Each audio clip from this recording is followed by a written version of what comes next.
सवाल ही जवाब है, नेटवर्क मार्केटिंग में यहाँ तक कैसे पहुंचे के लेखक एलन पीज हैं। प्रस्तावना, ल्यूक और मिया। ल्यूक एक बिल्डर था। वह चाहता था कि उसका बिजनेस सफल हो जाए। उसने ठान लिया था कि वह अमीर बनकर दिखाएगा। उसकी पत्नी मिया अकाउंटेंट थी। उसकी पत्नी के ग्राहक उसे पसंद करते थे। एक दिन उसके पड़ोसी मार्टिन ने उन्हें अपने घर पर आयोजित एक बैठक में बुलाया। बैठक में उन्हें एक व्यवसायिक अवसर के बारे में जानकारी दी जाने वाली थी। मार्टिन ने हालांकि उन्हें विस्तार से कुछ नहीं बताया था, पर चूंकि बैठक कुछ ही दूरी पर होने वाली थी और वे लोग मार्टिन को पसंद करते थे, इसलिए उन्होंने वहां जाने का फैसला किया। उसके अलावा उनके पीछे जाने का यह कारण भी था कि इसी बहाने एक कई नए पड़ोसियों से मुलाकात हो जाएगी। जैसे जैसे बैठक की कार्यवाही आगे बढ़ी, ल्यूक और मिया के आश्चर्य का पारा भी चढ़ता गया। उन्हें अपनी आंखों और कानों पर विश्वास ही नहीं हो रहा था। उन्हें एक नेटवर्क मार्केटिंग योजना के बारे में बताया जा रहा था, जिसे अपनाने में उन्हें आर्थिक स्वतंत्रता मिलना तो तय था, साथ ही वे बेहद अमीर भी बन सकते थे। वे कुछ समय तक दिन रात इसी योजना के बारे में बातें करते रहे। उन्हें जल्द ही शुरुआत करने का फैसला किया, क्योंकि उनकी सोच ये थी, निश्चित थी, जिसने भी हमारी तरह ये योजना समझी है वह हर व्यक्ति इसमें शामिल होना चाहेगा। परंतु यह उतना आसान नहीं था जितना उन्होंने सोचा था।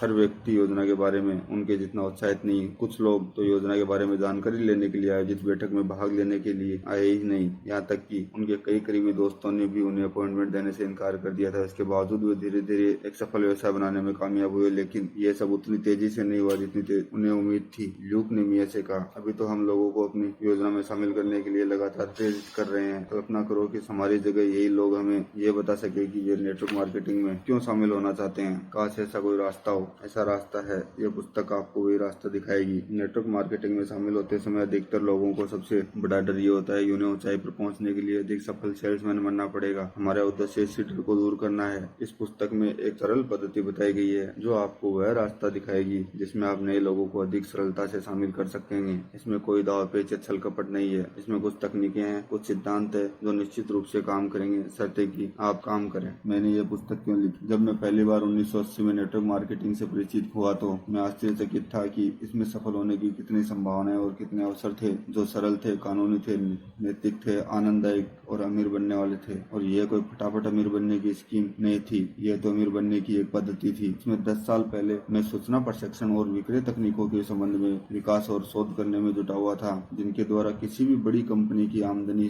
को कई गुना बढ़ाया जा सकता था और लोग लखपति बन सकते थे। मैंने सोचा, वाह, यदि मैं इन अत्यधिक सफल तकनीकों का प्रयोग करके नेटवर्क मार्केटिंग में कर सकूं तो आशातीत परिणाम प्राप्त होंगे।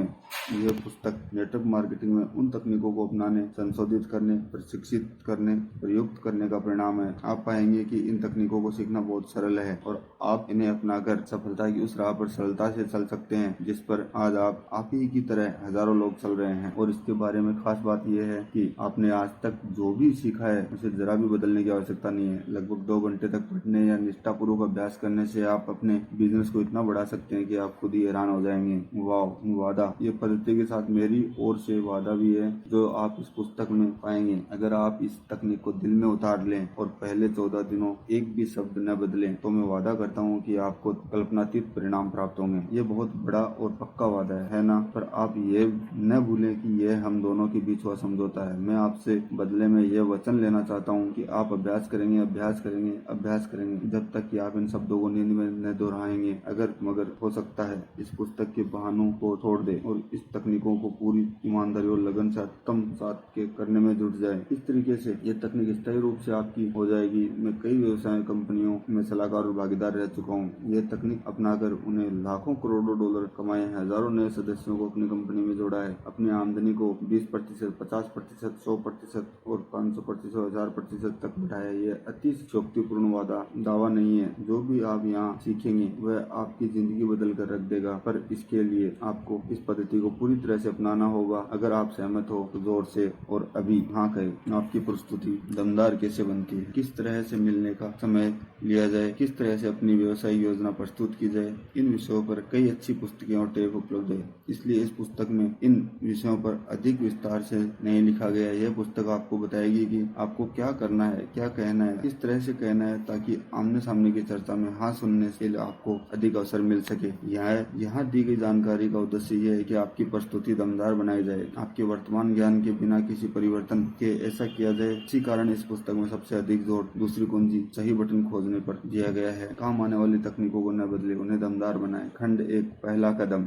जीवन की अधिकतर वस्तुओं की तरह है। बहुत से लोग इस खंड के आरंभ में दिए गए चित्र को देखकर इसका अर्थ समझ पाते हैं। अप्रत्याशित आंख के लिए यह असंबद्ध रेखाओं की सिर्फ एक श्रृंखला है जिसका कोई अर्थ नहीं है। पर जब आप रेखाओं या लाइनों के बीच में पढ़ने की कला सीख लेंगे तो आप महसूस करेंगे कि आपको इसका अर्थ जानने के लिए अपने दृष्टिकोण को थोड़ा सा बदलना पड़ेगा। इस पुस्तक के माध्यम से हम आपको यही करना सिखाना चाहते हैं। इस पृष्ठ को थोड़ा सा झुकाकर न्यून कोण बनाएं और अपने से थोड़े दूर रखकर एक आंख बंद करके इसे ध्यान से देखें। सफलता के 5 स्वर्णिम नियम। 11 साल की कम उम्र में मुझे मेरा पहला काम सौंपा गया। मेरे स्काउट ट्रूप के लिए एक हॉल बनाने वाला था। इसके लिए पैसे जुटाने के उद्देश्य से मुझे घरेलू काम में आने वाले स्पंज बेचने का काम दिया गया। स्काउट मास्टर एक वर्द और समझदार व्यक्ति थे और उन्होंने मुझे एक रहस्य बताया जिसे मैं परिणाम का नियम कहना चाहता हूँ। मैं इस नियम के अनुसार जीवन भर चला हूँ और मैं यह निश्चित रूप से कह सकता हूँ कि जो भी इसका अभ्यास करेंगे उसके अनुसार चलेगा वह अंत अवश्य सफल होगा। मैं आपको यह नियम उसी तरह बताऊंगा जिस तरह ये मुझे बताया गया था। सफलता एक खेल है। आप जितनी अधिक बार से खेलेंगे उतनी अधिक बार जीतेंगे और जितनी अधिक बार जीतेंगे उतने अधिक सफलता से आप इसे खेल सकेंगे। इस नियम को नेटवर्किंग में अपनाएं। अगर आप ज्यादा लोगों को अपनी योजना में शामिल होने का आमंत्रण देंगे तो ज्यादा लोग आपके पास शामिल होंगे। जितनी अधिक बार आप उन्हें शामिल होने का आमंत्रण देंगे आप आमंत्रण देने की अपनी कला को उतनी ही निखरते जाएंगे और पहले से बेहतर बनाते जाएंगे। दूसरे शब्दों में आपको अधिक से अधिक लोगों के साथ अपने साथ जुड़ने का आमंत्रण देना है। नियम 1, ज्यादा लोगों से मिले। यह सबसे महत्वपूर्ण नियम है। जिसके पास भी सुनने की फुर्सत हो उससे बात करना शुरू कर दे। इस मामले में घमंडी और बहानेबाज न बने जो अच्छे संभावित ग्राहकों को छांटकर नकारने का प्रयास करता है।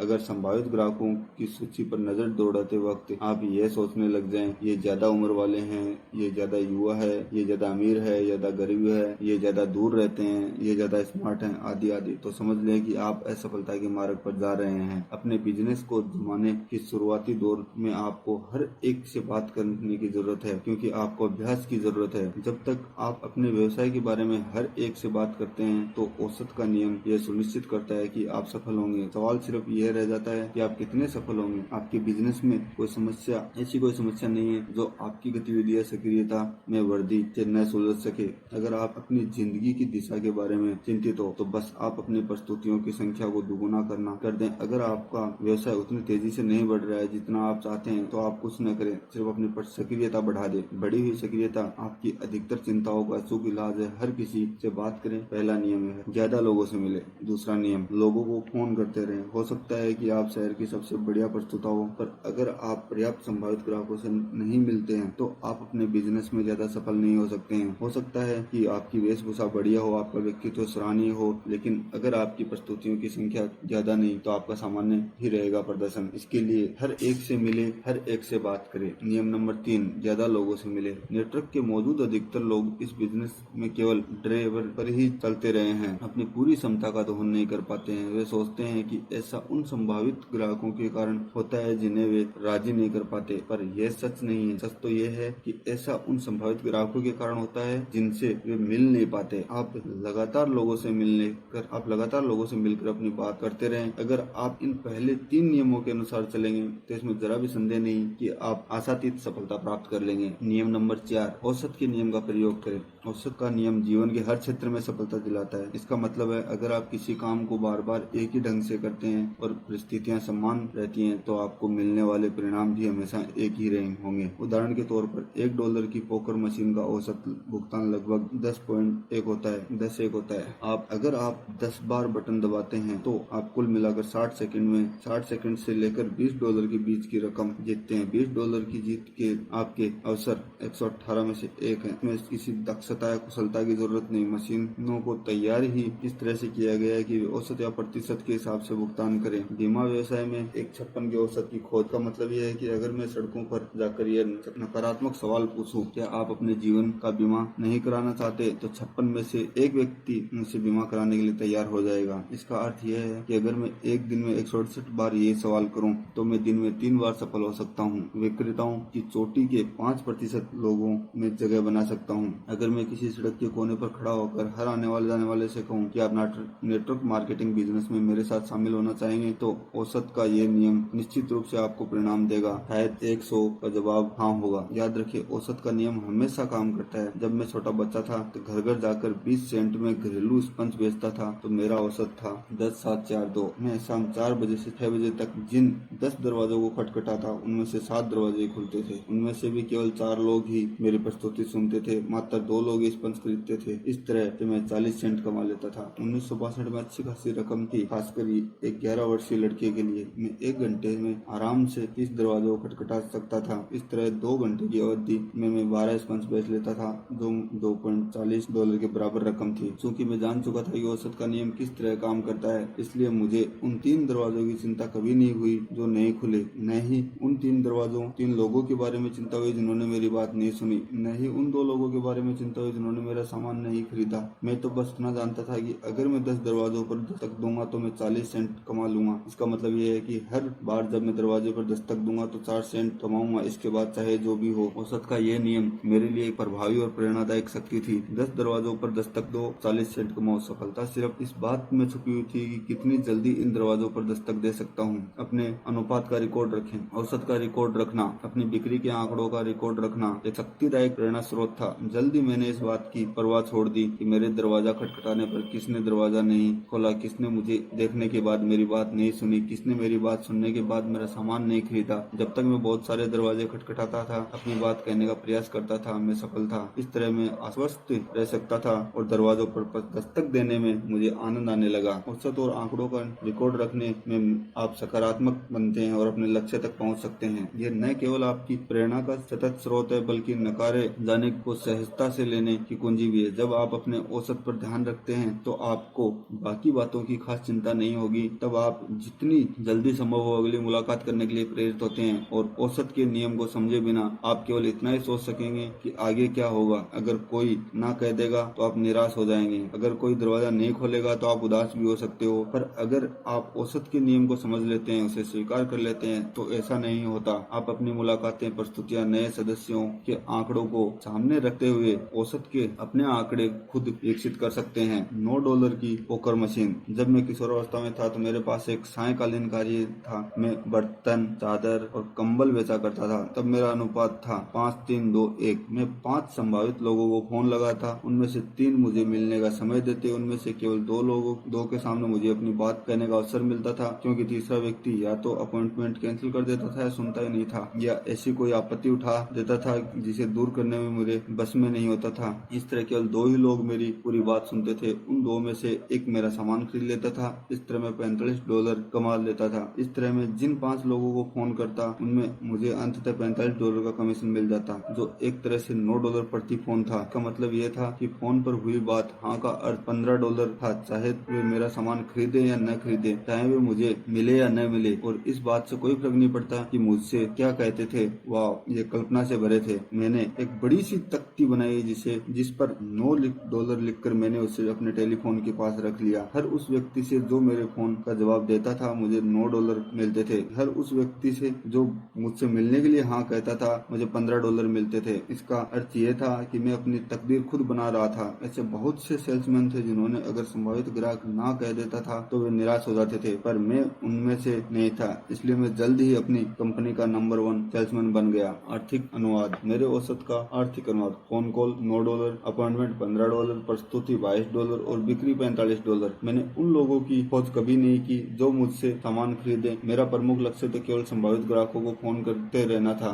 यही सफलता की कुंजी है। नए वितरकों की खोज में न जाएं, बल्कि उन संभावित ग्राहकों को खोजें जो आपकी प्रस्तुति को सुनना चाहें। औसत का नियम आपके लिए बाकी का काम करेगा। बड़ी सफलता कैसे पाएं? 20 साल की उम्र में मैं सेल्समैन के रूप में बीमा कंपनी व्यवसाय में आया। 21 साल की उम्र में सबसे कम उम्र का व्यक्ति था जिसने अपने पहले साल में ही $10 लाख से ज्यादा का बीमा बेचा था, जिसे $1 मिलियन राउंड टेबल में शामिल किया गया था। मेरा औसत था 10, 5, 4, 3, 1। मेरे फोन का जवाब देने वाले हर 10 संभावित व्यक्तियों में से 5 मिलने के लिए तैयार हो जाते थे। उनमें से एक मिलना कैंसिल कर देता था और मैं सिर्फ 4 से ही मिल पाता था। उन 4 में से केवल 3 लोग ही पूरी तरह से मेरी प्रस्तुति सुनते थे और उनमें से भी एक ही मेरा सामान खरीदता था। इस तरह मैं $300 कमा लेता था। मेरा पूरा ध्यान इस बात पर रहता था कि 5 लोग मुझसे मिलने के लिए हाँ कह दे। मेरा ध्यान उन संभावित ग्राहकों पर केंद्रित नहीं था जो मुलाकात के लिए आए ही नहीं, जिन्होंने मेरी प्रस्तुति सुनी ही नहीं, उन 2 लोगों पर जिन्होंने मुझसे कुछ खरीदा ही नहीं। ये घटनाएं तो खरीदार को ढूंढने का केवल एक जरूरी हिस्सा थी। वास्तव में अगर कोई संभावित ग्राहक ग्राहक मिलने के लिए नहीं आता तो मुझे खास बुरा नहीं लगता था, क्योंकि मेरी योजना के अनुसार मैं ये पहले ही मान चुका था कि एक व्यक्ति मिलने के लिए नहीं आएगा।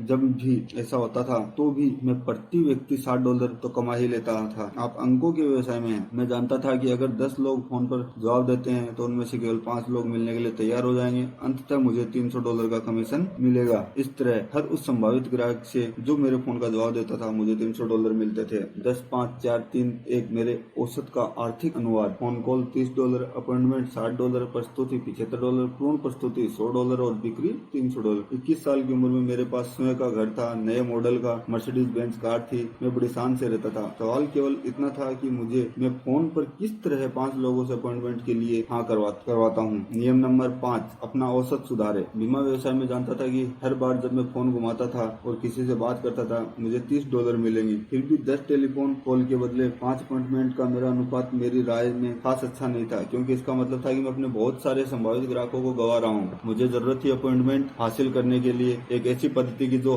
हर 10 कॉल में मुझे कम से कम 8 अपॉइंटमेंट दिला सके। इसका मतलब था कि मुझे संभावित ग्राहकों की तलाश में उतनी कड़ी मेहनत नहीं करनी पड़ेगी, क्योंकि मैंने उन्हें फोन पर जल्दी नहीं गवा दिया। मुलाकात से प्रस्तुति के मेरे 5-4 के अनुपात का यह मतलब निकलता था कि मेरे संभावित खरीदारों में से 20% मुझसे नहीं मिल रहे हैं। मैं इस कमी को ज्यादा अच्छे संभावित ग्राहकों को फोन करके दूर कर सकता था। इसी तरह प्रस्तुति से पूर्ण प्रस्तुति में मेरे औसत 3-1 में भी सुधार की गुंजाइश थी, परंतु मैं फिर भी जानता था कि अगर मैंने कुछ भी नहीं बदला तो मैं हर बार फोन घुमाने पर $30 कमाई लूंगा। औसत का नियम आपके लिए हमेशा काम करेगा। अनुपात का ध्यान रखने में आप पूरे सचेत रहते हैं, क्योंकि अनुपात आपको बताता है कि आप में सुधार की गुंजाइश कहाँ है और आप कितने सफल हो सकते हैं। अनुपात आपको उन कार्यों पर ध्यान देने के लिए प्रेरित करता है जिनसे परिणाम मिलते हैं, न कि उन बात पर जो आगे क्या होगा। नेटवर्क व्यवसाय में औसत नेटवर्क मार्केटर्स को 70 के दशक से प्रशिक्षण दे रहा हूँ और मैंने उन लोगों को संगठनों के परिणाम इकट्ठे किए हैं जो सफलता के शिखर पर हैं। नेटवर्क मार्केटिंग का सामान्य औसत है 10, 6, 3, 1। अगर 10 संभावित ग्राहक अपनी प्रस्तुति को सुनते हैं तो उनमें से 6 को लेकर रोमांचित हो जाते हैं और वे कहते हैं कि वे इस बिजनेस को शुरू करना चाहते हैं। इनमें से आधे ही प्रस्तुतक से बिजनेस शुरू करते हैं और इन 3 में से केवल एक ही सफल हो पाता है, दूसरा गुमनामी में खो जाता है और तीसरा केवल कंपनी के सामान खरीदता रहता है। तो इस तरह 10 लोगों में से केवल एक ही व्यक्ति दीर्घकालीन वितरक बन पाता है। अब बड़े सवाल पर, बिजनेस के 10 लोगों से बात करने में आपको कितना समय लगेगा? इस सवाल का जवाब आपकी विकास दर तय करेगी। जीवन बीमा व्यवसाय में हर एक ने 10 लाख की बीमा बेचता है। फर्क सिर्फ इतना है कि कुछ लोगों ने अपने औरों से अधिक समय लगाया और कुछ ने 3 से 5 साल में ऐसा किया, कुछ ने 1 साल के भीतर, और यही पर पुरस्कार और इनाम का रहस्य छुपा है। मैं लोगों से मिलने के बारे में इतना सुनियोजित था कि मैं हर बार हफ्तों में 10 लाख का बीमा बेच लेता था। इस तरह का योजना बनाने की समस्या थी, बेचने की समस्या नहीं थी। नेटवर्क मार्केटिंग में भी ऐसा ही होता है। अगर अधिकतर नेटवर्क मार्केटर सफलता की ऊंचाई पर नहीं पहुंच पाते तो ऐसा उन संभावित ग्राहकों के कारण होता है जिनसे वे मिल नहीं सक पाते। अगर आप तत्काल अपने परिणामों को दोगुना करना चाहते हैं तो इसका सीधा सा जवाब है अगले साल के संभावित ग्राहकों से इसी साल मिले। अगले साल आप अपने बिजनेस के सिलसिले में नए संभावित ग्राहकों से मिलेंगे, है ना? तो फिर इसमें थोड़ा जल्दी मिल ले, फिर उनसे थोड़ा जल्दी मिल ले, उनसे इसी साल मिल ले और जाए और उनसे अभी मिले। आपके सामने बेचने की समस्या है ही नहीं। सफलता की कुंजी यह है कि आप ज्यादा नियोजित और प्रेरित हो, ताकि आप जितने ज्यादा लोगों से मिल सकेंगे मिले, हर व्यक्ति से जितनी बार संभव हो मिले। नेटवर्किंग में बड़ी सफलता प्राप्त करने के लिए सही कुंजी लोगों को तैयार करना नहीं, बल्कि इतना अधिक सुनियोजित और सुशासित बनना है कि आप अधिक से अधिक लोगों से मिल सके, जल्दी से जल्दी मिल सके। औसत सुधारना तो केवल सीखने की एक प्रक्रिया है। खंड 2 किस तरह हाँ तक पहुँचे। 4 कुंजियों की तकनीक। जब आप अपने बिजनेस के बारे में बात करते हैं तो क्या आपके संभावित ग्राहक आप पर विश्वास करते हैं? इसका छोटा सा उत्तर है नहीं। वे आपसे आशा करते हैं कि आप सौदा पक्का करने के लिए उन्हें तैयार करने का प्रयास करेंगे। वे इस बात की प्रतीक्षा करते हैं कि आप उन्हें अपना सामान बेचने का प्रयास करेंगे और इसलिए इस बात की संभावना अधिक है कि वे रक्षात्मक मुद्रा में होंगे। भले ही आप उन्हें कितनी ही अच्छी तरह से क्यों न जानते हो, आपके सामने ये समस्या आती है संभावित ग्राहक आपकी हर बात पर आपत्ति उठाएगा, इसलिए नहीं कि आपने जो कहा है वह तर्क संगत नहीं, बल्कि इसलिए कि ऐसा आप कहते हैं। अगर आप कुछ कहते हैं तो वह आपका विचार है, उसका नहीं। इसलिए संभावित ग्राहक ऐसा महसूस करते हैं कि आपत्तियां उठाना जायज है। दूसरी ओर आपके संभावित ग्राहक आपको जो बताते हैं वह सब सही होता है। ऐसा इसलिए क्योंकि अगर वे कुछ कहते हैं तो यह उनका विचार है, आपका नहीं। यही विचार को स्वीकार्य बनाता है और वे इसके बारे में आपत्तियां उठाने की आवश्यकता महसूस नहीं करते। जो तकनीक आप खोजने वाले हैं वह आपको इस योग्य बना देगी कि आपके संभावित ग्राहक आपको वह स्वयं बताएंगे कि वे वास्तव में क्या चाहते हैं। आपको केवल उनकी बातें सुननी है। जब आप किसी संभावित ग्राहक से कहते हैं कि आप एक ऐसी जीवन शैली अपना सकेंगे जो आपको हर मनचाही चीज देगी, तो उसका जवाब हो सकता है, पर मैं तो अपनी वर्तमान जीवन शैली से ही खुश हूँ। हो सकता है कि यह आपत्ति बिल्कुल भी सही न हो सकता है यह आपत्ति केवल इसलिए उठाई हो क्योंकि आपने ऐसा कहा था। लेकिन अगर आपका संभावित ग्राहक ठीक यही बात आपसे कहता है तो वह सब सही होगा। उदाहरण के तौर पर अगर आपका ग्राहक संभावित ग्राहक कहता है, मैं चाहता हूं कि मेरी जीवन शैली में सुधार हो और मुझे जीवन की सारी अच्छी चीजें मिले जो कोई आपत्ति नहीं उठाएंगी, क्योंकि ऐसे उसी ने ऐसा कहा था। यह विचार था, आपका नहीं, उसका विचार था। जब आप 4 कुंजियों की तकनीक का प्रयोग करते हैं तो आपको संभावित ग्राहक आपको बताएंगे कि वे क्या चाहते हैं, जबकि आप केवल उनकी बातें सुनेंगे। लोग आपत्ति क्यों नहीं करते हैं? एक बार मैंने एक नेटवर्क कार्यकर्ता से पूछा कि हाल ही में प्रस्तुति में एक संभावित ग्राहक के साथ मुलाकात का क्या परिणाम निकला। उसका जवाब था, खास अच्छा नहीं, वह अधिक रुचि नहीं ले रही थी। मैंने उससे पूछा कि उसका मतलब क्या था। उसने वही बात दोहरा दी, मैं ठीक तो नहीं जानता, पर उसने जरा भी रुचि नहीं ली। संभावित ग्राहक कभी नीरस नहीं होते, केवल प्रस्तुतियां नीरस होती हैं। उसका असली मतलब यह है कि वह नेटवर्क कार्यकर्ता रुचि नहीं ले रहा था, वह समय भी नीरस था और उसकी प्रस्तुति भी। जब आप रुचि लेते हैं तो आपको संभावित ग्राहक की आपकी बातों में और आप में रुचि लेते हैं। नेटवर्क मार्केटिंग की 4 कुंजियां होती हैं। बर्फ पिघलाएं, सही बटन खोजें, सही बटन दबाएं और सौदा पक्का करें। इन 4 कुंजियों की सहायता से आप बहुत ही कम समय में ठंडी शुरुआत से गर्म हाथ तक पहुंच सकते हैं। पहली कुंजी है बर्फ पिघलाएं। जब शुरुआती कुंजी का उद्देश्य है संभावित ग्राहक के साथ तालमेल बनाना। यहाँ पर आप उन्हें अपने बारे में बताते हैं और उनके बारे में जानकारी लेते हैं। इस कुंजी का लक्ष्य विशुद्ध रूप से अपनी योजना को बेचना है। अगर कोई व्यक्ति आपको पसंद करता है तो इस बात की काफी संभावना है कि वह आपकी योजना को भी पसंद करेगा। अगर कोई व्यक्ति आपको पसंद नहीं करता है तो उसे आप पर विश्वास नहीं है, तो उसे योजना दिखाने में ज्यादा लाभ की आशा नहीं रखनी चाहिए। सवाल ये उठता है कि आप इस स्थिति में कब तक रहें, जब तक कि आप अपना विश्वास न जमा ले और अपने व्यक्तित्व को बेचने दे। जब आप विश्वास जमा लेते हैं तो सामने वाला आपकी बातों को अच्छी तरह से सुनेगा। यही तो आप चाहते हैं। कुछ संभावित ग्राहकों के साथ इस स्थिति में आपको केवल 3 से 4 मिनट का समय लगेगा, जबकि कई लोगों के साथ इसमें आपको 30 से 40 मिनट का समय लग सकता है। कुंजी नंबर 2, सही बटन खोजें। इस स्थिति में क्या होगा यह आपको पूरी तरह से तय करना होगा। हो सकता है आपके संभावित ग्राहक भावनात्मक रूप से खिन्न हो सकता है वे रोमांचित और दुखी और चिंतित हो जाएं, इससे भी बढ़कर नाराज भी हो जाएं। परंतु यह ध्यान रखिए कि उसका गुस्सा आप पर नहीं होगा, बल्कि अपने आप पर होगा। प्रस्तुति के इस भाग में आत्म संतुष्टि के लिए जरा भी जगह नहीं है। जब लोग अपने लक्ष्य या महत्वाकांक्षाओं के बारे में आत्म संतुष्ट हो जाते हैं तो वे अपने कार्य करने की शैली के बारे में भी आत्म संतुष्ट हो जाते हैं। आपके नेटवर्क में आपको ऐसे आत्म संतुष्ट व्यक्तियों की आवश्यकता नहीं है। जो लोग प्रबल भावनात्मक कारणों से शामिल होना चाहते हैं वे अच्छा काम करने के लिए उतने ही अधिक प्रेरित हो सकते हैं। इस स्थिति में आप ये जान सकेंगे कि किस तरह व्यक्ति का प्राथमिक प्रेरणा घटक या यूपीएफ खोजा जाए। यूपीएफ, पीएमएफ ही वह कारण है जिसके कारण वे आपके बिजनेस में शामिल होना चाहिए। हर व्यक्ति 2 में से किसी एक कारण से प्रेरित होता है, लाभ प्राप्त करने के लिए या कष्ट से बचने के लिए। इस कुंजी के द्वारा आप ये जान सकेंगे कि उसकी प्राथमिक प्रेरणा घटक को किस तरह सामने लाया जाए। ये जानने के बाद किस तरह से उन्हें अपनी योजना में शामिल होने के लिए प्रेरित किया जाए। यहाँ पर संभावित ग्राहक आपको बताते हैं कि वे क्या लाभ प्राप्त करना चाहते हैं और किन कष्टों से बचना चाहते हैं। 4 कुंजियों में से सबसे ज्यादा महत्वपूर्ण कुंजी है, क्योंकि यहाँ पर आपको संभावित ग्राहक अपनी आशाएं, सपने और डर को शब्दों में प्रकट करते हैं। लोग क्यों खरीदते हैं? हमारे शोध के अनुसार नेटवर्क मार्केटिंग संगठन में शामिल होने वाले अधिकतर लोगों में प्राथमिकताएं प्रेरणा घटक निम्नलिखित है: अतिरिक्त आमदनी, आर्थिक स्वतंत्रता, स्वयं का बिजनेस, ज्यादा खाली समय, व्यक्तिगत विकास, दूसरों की सहायता करना, नए लोगों से मेलजोल, रिटायरमेंट, जायदाद छोड़ना। जब आप इस सूची का अध्ययन करते हैं तो आप पाते हैं कि इन सूचीबद्ध कारणों में से एक कारण आपका भी प्राथमिक कारण है, जिसकी वजह से आप नेटवर्क मार्केटिंग बिजनेस में हैं। कई लोग सहायक कारण भी हो सकते हैं, पर कोई एक अन्य कारण या अन्य कारणों से अधिक प्रबल अवश्य होगा। यही आपका प्राथमिक प्रेरणा घटक है। क्योंकि प्राथमिक प्रेरणा घटक सबसे ज्यादा महत्वपूर्ण होता है, इसलिए ये समझ लेना अनिवार्य है कि नेटवर्क मार्केटिंग में शामिल होने वाले हर व्यक्ति का प्राथमिक प्रेरणा घटक वह नहीं होगा जो कि आपका है। उदाहरण के तौर पर आपको चॉकलेट आइसक्रीम पसंद हो सकती है, पर इसका अर्थ यह नहीं होता कि आइसक्रीम हर एक को पसंद होगी। कई लोग स्ट्रॉबेरी या कैरेमल को ज्यादा पसंद करते हैं, पर अगर आप चॉकलेट आइसक्रीम पसंद करते हैं तो आपके लिए इसके बारे में बातें करना न केवल आसान होगा, बल्कि आप इसे दूसरे लोगों के साथ बांटना भी चाहेंगे। और आपके लिए यह समझना बहुत कठिन होगा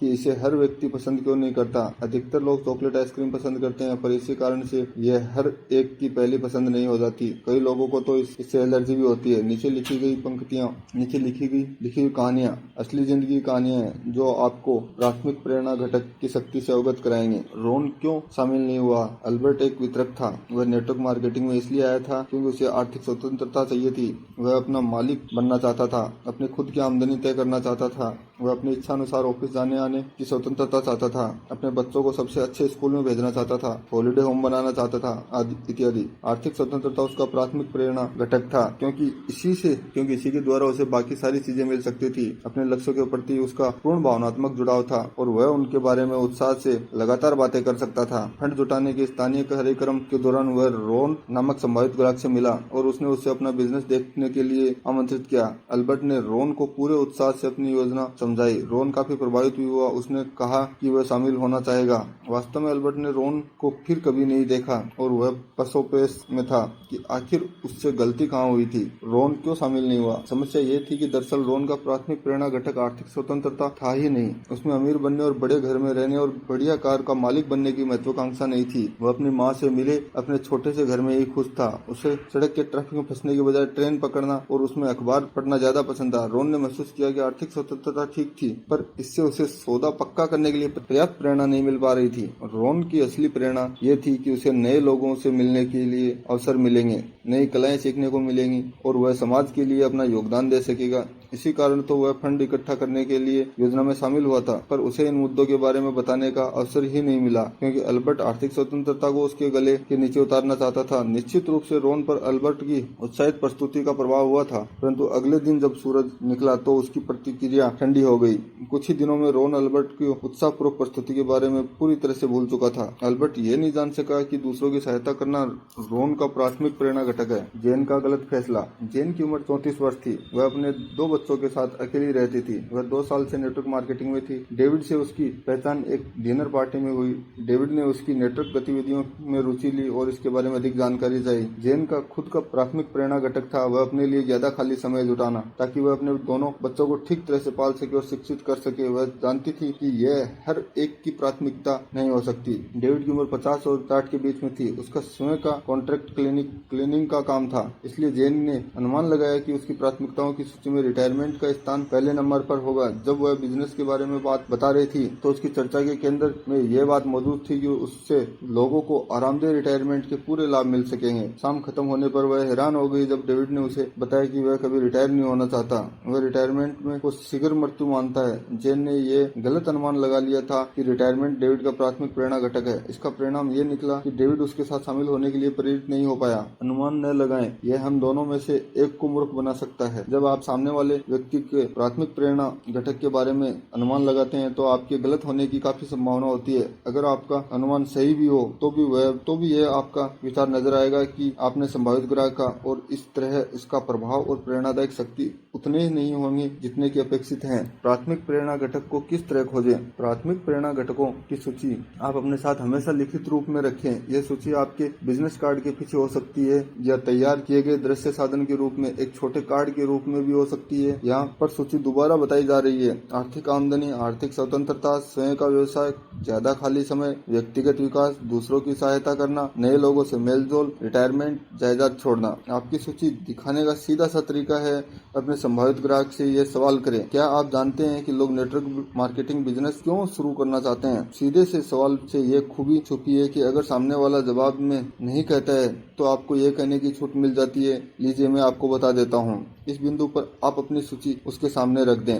अगर आपका संभावित ग्राहक सवाल के जवाब में हाँ कहता है तो आप उससे पूछें तो बताइए कि लोग इस बिजनेस में क्यों शामिल होते हैं। इस पर आपका संभावित ग्राहक आपको कुछ असली और कुछ अधपके कारण गिना देगा जिसकी वजह से लोग नेटवर्क मार्केटिंग बिजनेस शुरू करना चाहते हैं। जब उसके पास के कारण समाप्त हो जाएं तो आप पूछें और कुछ, वह जवाब देगा नहीं। इस पर आप ये कहें, लीजिए मैं आपको बता देता हूँ, और फिर तत्काल के सामने प्राथमिक प्रेरणा घटकों की अपनी सूची रख दे। के बाद 5 ठोस सोने के सवाल पूछे। यहाँ 5 सवाल आपके द्वारा पूछे जाने वाले सवालों में सबसे ज्यादा कीमती सवाल होंगे। ये जल्दी ही आपको नेटवर्क मार्केटिंग की चोटी तक पहुंचा देंगे। इन सवालों को रट ले और इन्हें अपना हिस्सा बना ले। इनके क्रम को बदलने की गलती न करे। ये वचन आप पहले ही दे चुके हैं कि आप मेरी बात मानेंगे। ये रहे आपकी 5 ठोस सोने के सवाल। आपकी पहली प्राथमिकता क्या है? आपने इसे क्यों चुना है? ये आपके लिए महत्वपूर्ण क्यों है? यदि आपको यह अवसर न मिले तो इसके क्या परिणाम होंगे? इन परिणामों से आप चिंतित क्यों होते हैं? इन सवालों को रट ले। जब आप उन्हें पूछें तो इधर उधर न भटके। यह बहुत महत्वपूर्ण है कि ये सवाल इसी क्रम में पूछे जाएं। नए संभावित ग्राहक से बात करते समय कुछ नेटवर्क उत्सुकता की शैली का प्रयोग करना चाहते हैं जबकि कुछ सीधी शैली का प्रयोग करते हैं। नीचे दिए गए उदाहरणों में प्रयुक्त शैली अधिक सीधी है क्योंकि इसे प्रस्तुत करना अधिक आसान है।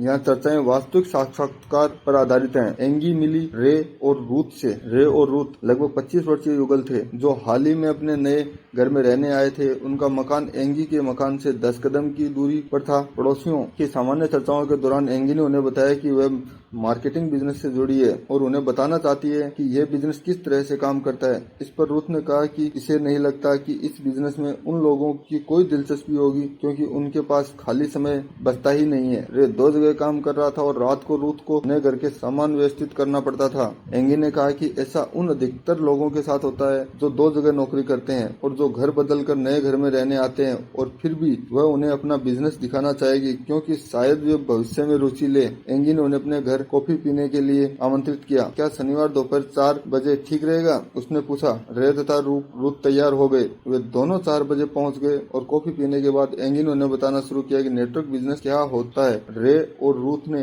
एंगी को बताया कि उन्होंने नेटवर्क के बारे में सुन रखा है कि वे ऐसे लोगों को जानते हैं जिन्होंने इस बिजनेस में प्रयास किया था जो बाद में असफल हो गए। उसकी नजर में यह किसी साबुन से संबंधित था। इतना कह चुकने के बाद उन्होंने पूछा, क्या यह एमवे की तरह है? इस पर एंगी ने चर्चा की बागडोर थाम ली। एंगी, क्या आप जानते हैं कि लोग मार्केटिंग बिजनेस क्यों शुरू करते हैं? रे, ये पिरामिड बेचने की तरह है ना? लीजिए मैं आपको बता देती हूँ, सहजता से अपना PMF कार्ड बताते हुए। ये वे मुख्य कारण हैं जिसकी वजह से लोग नेटवर्क मार्केटिंग में शामिल होते हैं। आपकी पहली प्राथमिकता क्या होगी? रे, ओहो, हमारे लिए तो यह आर्थिक स्वतंत्रता ही होनी चाहिए। रूथ दृढ़ता से, निश्चित रूप से यही हमारी पहली प्राथमिकता है। एंगी, आपने इसे क्यों चुना? क्योंकि घर के लोन को चुकाने के लिए मुझे 2 जगह काम करना पड़ता है और रूथ भी ओवर टाइम करती है ताकि जब हमारा परिवार बढ़े तो हमारे पास एक सहारा हो जो हमारे काम आ सके। हम चाहते हैं कि हमारे बच्चों को अच्छी शिक्षा मिल सके और हम पैसे के लिए हमेशा दौड़ धूप नहीं करना चाहते। एंगी, यह आपके लिए क्यों महत्वपूर्ण है? रे, जैसा मैंने कहा कि हम अपने घर के पूरे पैसे चुकाना चाहते हैं और ये भी चाहते हैं कि हमारे बच्चों की अच्छी शिक्षा मिले। रूथ और मुझे कभी यह सब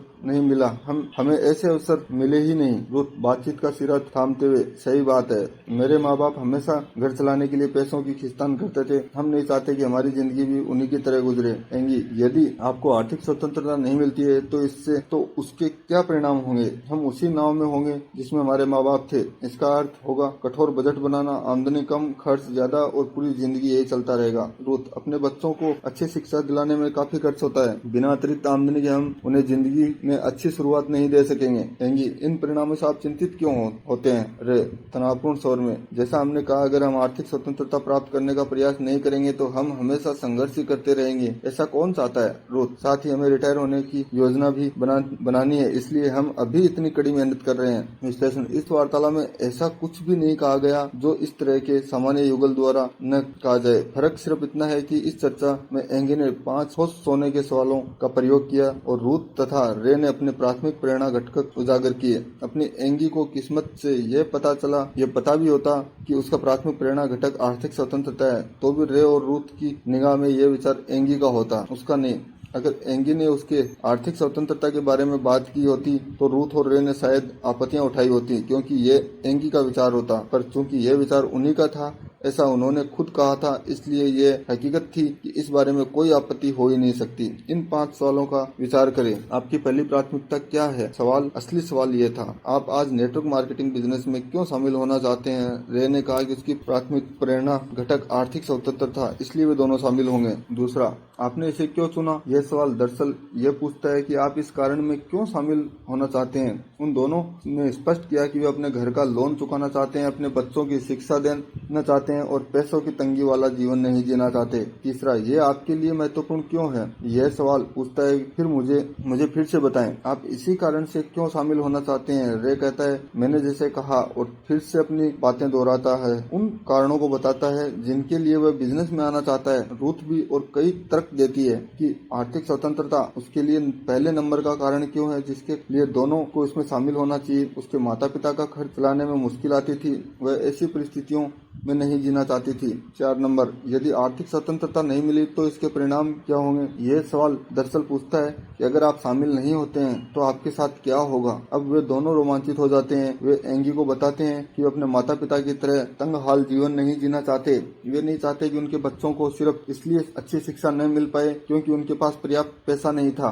और 5 नंबर, इन परिणामों से आप चिंतित क्यों होते हैं? यह सवाल उनसे अपनी पहली प्राथमिकता को दोहराने का आग्रह करता है। वे दोनों उत्साहित हो जाते हैं। वे बार बार जोर देकर बताते हैं कि आर्थिक स्वतंत्रता उनके व्यवसाय में शामिल होने का पहला कारण क्यों था। ध्यान देने वाली बात यह है कि यह सब उन्होंने एंगी को बताया, एंगी ने उन्हें नहीं बताया। अगर एंगी ने उन्हें यही सब बातें ठीक इसी तरह बताई होती तो भी शायद उन्होंने बहानेबाजी की होती कि नेटवर्क मार्केटिंग बिजनेस में क्यों शामिल नहीं हो सकते, पर चूंकि उन्होंने खुद एंगी को अपने शामिल होने के कारण बताए थे, इसलिए वे कारण वास्तविक थे। इस साक्षात्कार के बाद एंगी ने उन्हें बताया कि योजना किस तरह कार्य करती है। कि लाभकारी परिणामों का वर्णन करते समय उसने उन्हीं के शब्दों का प्रयोग किया। उसने उन्हें वे फायदे बताए जो उन्हें प्राप्त हो सकते थे, वे हानियां बताई जिनसे वे बच सकते थे। रे तथा रूथ की निगाह में ये उनके सपनों का बिल्कुल सही उत्तर था, क्योंकि वे अपने ही शब्दों को दूसरे के मुंह से सुन रहे थे। अपने ही लक्ष्य और अपने ही डर को वास्तविक व्यवसायिक योजना के रूप में प्रस्तुत किए गए थे। ये सब उनका ही था,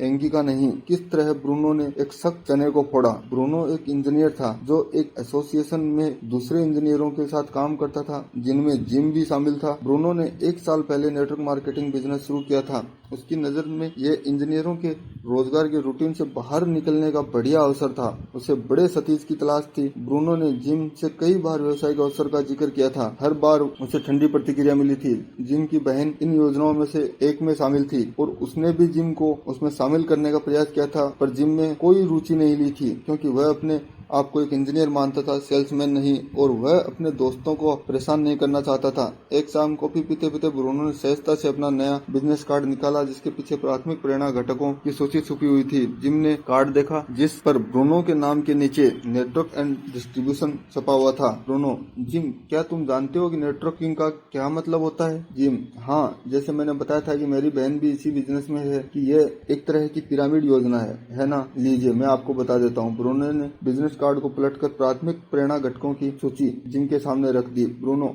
आपकी पहली प्राथमिकता क्या होगी? जिम, ओह, मैं सोचता हूँ अपना स्वयं का बिजनेस और दूसरों की सहायता करना। ब्रूनो, आपने इन्हीं दोनों को क्यों चुना? जिम, मैं बिजनेस इसलिए शुरू करना चाहता हूँ क्योंकि मैं इंजीनियर की चक्की में तकरीबन 20 साल से पिस रहा हूँ। अगर मैं नेटवर्किंग में शामिल होता हूँ तो इस प्रतिक्रिया से मैं दूसरों की सहायता करना चाहूंगा। मुझे ऐसा करना अच्छा लगता है, इसलिए मैं तो इस कमेटी के लिए स्वेच्छा से काम कर रहा हूँ। ब्रूनो, यह आपके लिए महत्वपूर्ण क्यों है? जिम, जैसा मैंने कहा, भविष्य में भी मुझे उसी पुरानी चक्की में पीसना होगा।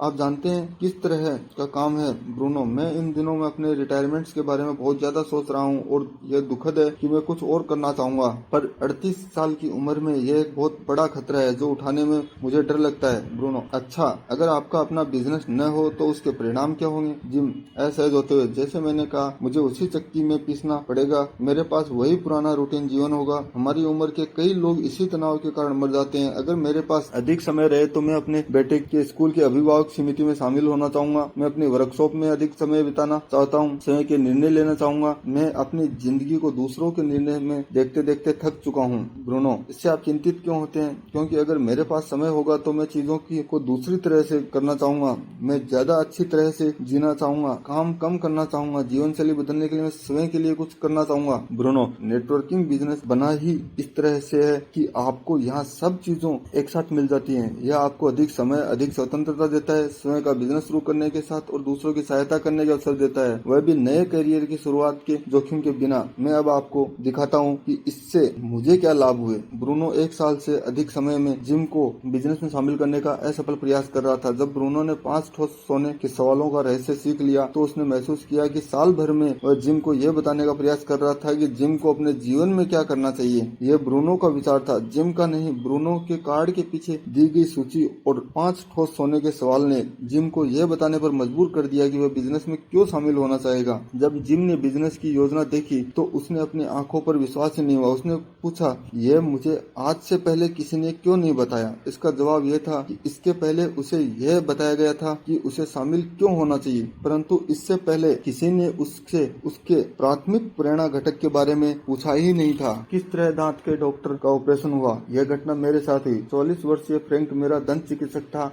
उसके पास समुद्र तट पर $10 लाख का आलीशान बंगला था, एक शानदार कार थी। वह हमेशा व्यस्त रहता था। अधिकतर लोगों की राय में वह बहुत सफल व्यक्ति था। एक दिन जब मैं स्थानीय शॉपिंग सेंटर में था तब मैंने उसे कॉफी हाउस में बैठे देखा। मैं भी कॉफी पीने के लिए उसके पास जा पहुंचा। एलन, काम धंधा कैसा चल रहा है? फ्रैंक उत्साहित होकर, ठीक ही है। एलन मजाक के अंदाज में, फ्रैंक आप समुद्र तट पर रहते हैं, आपके पास ढेर सा काम है और आप ढेर सारा पैसा कमाते हैं, फिर तो सब कुछ बहुत अच्छा होना चाहिए। फ्रैंक, मेरे ख्याल से यह जिंदगी गुजारने के लिए पर्याप्त है। एलन, अच्छा फ्रैंक, अगर आप इसे पसंद नहीं करते तो इसे छोड़कर कुछ और शुरू क्यों नहीं करते? फ्रैंक, मुझे नहीं लगता कि मैं ऐसा कर पाऊंगा। एलन, क्यों नहीं? फ्रैंक कहता है, क्योंकि मैं दांतों का डॉक्टर हूँ, हमेशा दांतों का डॉक्टर था, मैं यही कर सकता हूँ। एलन रुचि लिए, अच्छा फ्रैंक, अपने दांतों का डॉक्टर बनने का फैसला कब लिया? फ्रैंक, तब मैं 18 साल का था और विश्वविद्यालय में पढ़ रहा था तो मैंने चिकित्सा में दाखिला नहीं लिया और दंत चिकित्सा मेरा अगला विकल्प था। एलन, क्या आपको दांतों का डॉक्टर बने रहना अच्छा लगता है? फ्रैंक कहता है, सच कहूँ तो नहीं, पर इसमें दिल चुक जाते हैं। एलन, फ्रैंक, अगर कोई 18 साल का लड़का आपकी सर्जरी में आकर आपसे कहे कि अगले 20 साल में आपको अपनी जिंदगी किस तरह जीनी चाहिए तो क्या आप उसकी बात सुनेंगे? फ्रैंक हंसता है, 18 साल की अनुभवहीन युवक 44 साल के अनुभवी आदमी की जिंदगी के बारे में क्या समझ सकता है? एलन, तो आप उसकी बात नहीं सुनेंगे? फ्रैंक, बिल्कुल नहीं। एलन, फिर अभी आप उसकी बात क्यों सुन रहे हैं? चर्चा एकदम से रुक गई। फ्रैंक अवाक रह गया। उसने यह कभी नहीं सोचा था कि 18 साल के कॉलेज में पढ़ने वाले छात्र के क्षणिक निर्णय से 44 साल की उम्र में उसके जीवन की दिशा नियंत्रित हो रही थी। मैं देख रहा था कि यह सवाल उस पर कितना प्रभाव डाल रहा था और यह इतना अच्छा अवसर था जिसे मैं खोना नहीं चाहता था। मैंने अपनी जेब में हाथ डाला, अपना बिजनेस कार्ड निकाला जिसके पीछे प्राथमिक प्रेरणा घटकों की सूची थी। एलन, फ्रैंक इस सूची पर नजर डालें। आपकी नजर में जिंदगी की पहली प्राथमिकता कौन सी है? लंबी खामोशी के बाद उसने अंदर जवाब दिया, ज्यादा खाली समय। आपने इसी विकल्प को क्यों चुना? मैं हर रोज सुबह 6 बजे उठ जाता हूँ ताकि 8:30 बजे से पहले मरीज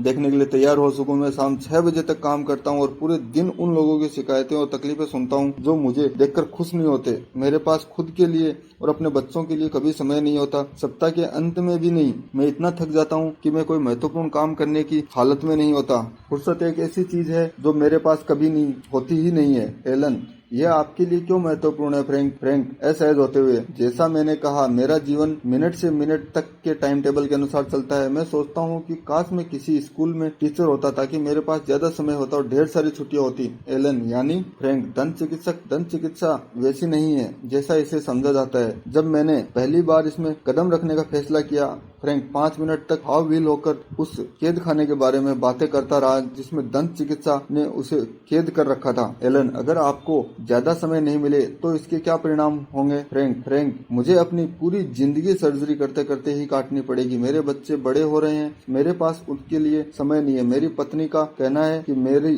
तनावपूर्ण स्थिति में वह भी काफी तनावग्रस्त रहती है। फ्रैंक का चेहरा पीला पड़ रहा था, उसकी आंखें डबडबा आई। मुझे लगा कि वह फुट फुट कर रोने वाला है। 20 साल में पहली बार वह अपने दिमाग में मौजूदा विचारों को शब्द में व्यक्त कर पा रहा था। एलन धीमे से, आप इससे चिंतित क्यों होते हैं फ्रैंक? फ्रैंक ने कोई जवाब नहीं दिया, जब जवाब दे भी नहीं सकता था क्योंकि वह काफी चिंतित था। बस वह चुपचाप वहाँ बैठा रहा। मैंने ज्यादा जानकारी के लिए उस पर दबाव नहीं डाला क्योंकि मुझे नहीं लगता कि वह इसे झेल पाएगा। इसके अलावा मुझे कॉर्नफ्लेक्स खरीदने चाहिए थे, न कि फ्रैंक की जिंदगी को बदलना चाहिए था। 3 महीने बाद मैं फ्रैंक से उसकी सर्जरी में मिलने गया। उसकी रिसेप्शनिस्ट ने मुझे बताया कि वे बाहर गए हुए थे। वे एक सोमवार को लेकर लौट कर आए थे। उन्होंने घोषणा की थी कि उसका एक दोस्त उसकी जगह चिकित्सा करेगा। वे कुछ छुट्टियां मनाने जा रहे हैं। किसी ने भी उन्हें 3 महीनों से नहीं देखा था। 1 साल बाद मैंने सुना कि फ्रैंक अमेरिका में कमीशन पर मोटल बेच रहा है और वह काफी खुश है। मैं आज भी नहीं जानता कि फ्रैंक कहाँ है और या वह क्या कर रहा है, पर यहाँ जो कुछ हुआ वह इसलिए महत्वपूर्ण है क्योंकि यह बताता है कि यह तकनीक कितनी शक्तिशाली हो सकती है। किस तरह आप उन लोगों की जिंदगी बदल सकते हैं जिनकी आपको कतई उम्मीद ही नहीं होगी। हो सकता है कि वह कहीं पर फ्रैंक का नेटवर्क मार्केटिंग का बिजनेस हो, ऐसा ग्राहक जिसकी कोई प्राथमिकता ही न हो। कभी कभार आपको किसी ऐसे संभावित ग्राहक से पाला पड़ता है जिसकी कोई प्राथमिकता ही नहीं होती। कई लोगों के पास प्राथमिकता 2 कारण से नहीं होती। पहला कारण तो यह है कि उनकी सचमुच कोई प्राथमिकता होती ही नहीं है। नंबर 2 या नंबर 3 प्राथमिकताएं भी नहीं होती। इस तरह के मामले में उन्हें धन्यवाद दे और अगले संभावित ग्राहक की खोज में चल दे। अपना समय ऐसे लोगों के साथ बर्बाद न करे जिनके पास कोई आशा, सपना या प्राथमिकता न हो। दूसरा कारण यह होता है कि वे प्राथमिकता चुनने में इसलिए भी डरे हुए हो सकते हैं क्योंकि उन्हें उसके अनुसार काम करने का पर मजबूर होना पड़ेगा। इस तरह के संभावित ग्राहकों से कैसे निपटा जाए? आपकी पहली प्राथमिकता क्या है? संभावित ग्राहक, सच कहूँ तो इनमें से कोई भी नहीं। आप कोई भी नहीं? संभावित ग्राहक, नहीं, इनमें से कोई भी अभी मेरे लिए महत्वपूर्ण नहीं है। आप सामान्य से, अच्छा, इसमें अगर इनमें से कोई प्राथमिकता महत्वपूर्ण होती तो कौन सी होती? अगर कोई प्राथमिकता महत्वपूर्ण होती तो शायद आर्थिक स्वतंत्रता ही होती। आर्थिक स्वतंत्रता ही क्यों? क्योंकि पैसे का होना काफी महत्व रखता है। और अब आप 5 ठोस होने के सवाल को पूछना जारी रख सकते हैं। मौन की शक्ति। सवाल पूछने के बाद जब तक आपका संभावित ग्राहक अपना जवाब पूरा न दे आप एकदम चुप रहे। प्राथमिकता चुनने में उसकी सहायता करने के सारे प्रलोभन पर काबू पाएं क्योंकि यह विचार पूरी तरह उसका होना चाहिए, आपका नहीं। उसे आपको बताना चाहिए कि वह आपके बिजनेस में क्यों शामिल होना चाहता है। संभावित ग्राहक के जीवन में शायद पहली बार किसी ने उससे इतना महत्वपूर्ण सवाल पूछ रहे हैं और उसे खुद जवाब देने का अवसर दिया होगा। अगर आपके संभावित ग्राहक से पहले भी नेटवर्क मार्केटिंग के लिए किसी ने पूछा होगा तो भी शायद पहली बार ही किसी ने उससे यह सवाल पूछकर चुप्पी साधी होगी। आपके संभावित ग्राहक के जवाब उस प्रतिबद्धता के बारे में भी बताएंगे जो वह बिजनेस से लंबी अवधि के लिए अपनाएगा। भेड़ों को बकरियों से अलग कैसे करें? 5 ठोस होने के सवाल के जवाब संभावित ग्राहक जितनी गंभीरता और गहराई से लेगा, इससे आपको यह पता चल जाएगा कि वह व्यवसाय में कितने प्रेरित और प्रतिबद्ध रहेगा। यदि उसके जवाब लापरवाहीपूर्ण, अविश्वसनीय, संतासजनक हो तो आपको सावधानी से यह सोचना होगा कि आपको उसे नेटवर्क मार्केटिंग में शामिल करने का आमंत्रण देना चाहिए या नहीं। जब तक आपके संभावित ग्राहक के सीने में आग न हो तब तक वह शिकायत करने के सिवा कुछ और नहीं करेगा। अगर 5 ठोस होने के सवालों के जवाब कमजोर हो तो बेहतर होगा कि आप कोई नया ग्राहक खोज ले। जो संभावित ग्राहक कमजोर प्रतिक्रिया देते हैं उनकी जीवन शैली भी कमजोर होगी और वे लगातार आपका समय बर्बाद करेंगे। प्राथमिकताओं और अपनों सपनों से भरे ग्राहक निश्चित ही सफल होंगे, भले ही आप उसकी सहायता करें या न करें। प्राथमिकता वाले संभावित ग्राहक हमेशा सफल होंगे। आप केवल इस प्रतिक्रिया की गति बढ़ा सकते हैं। नेटवर्क मार्केटिंग व्यवसाय बनाना एक बगीचा लगाने की तरह है। आप जमीन खोदते हैं, खाद डालते हैं, घास फूस को हटा देते हैं और यह सुनिश्चित कर लेते हैं कि यह बुरे मौसम से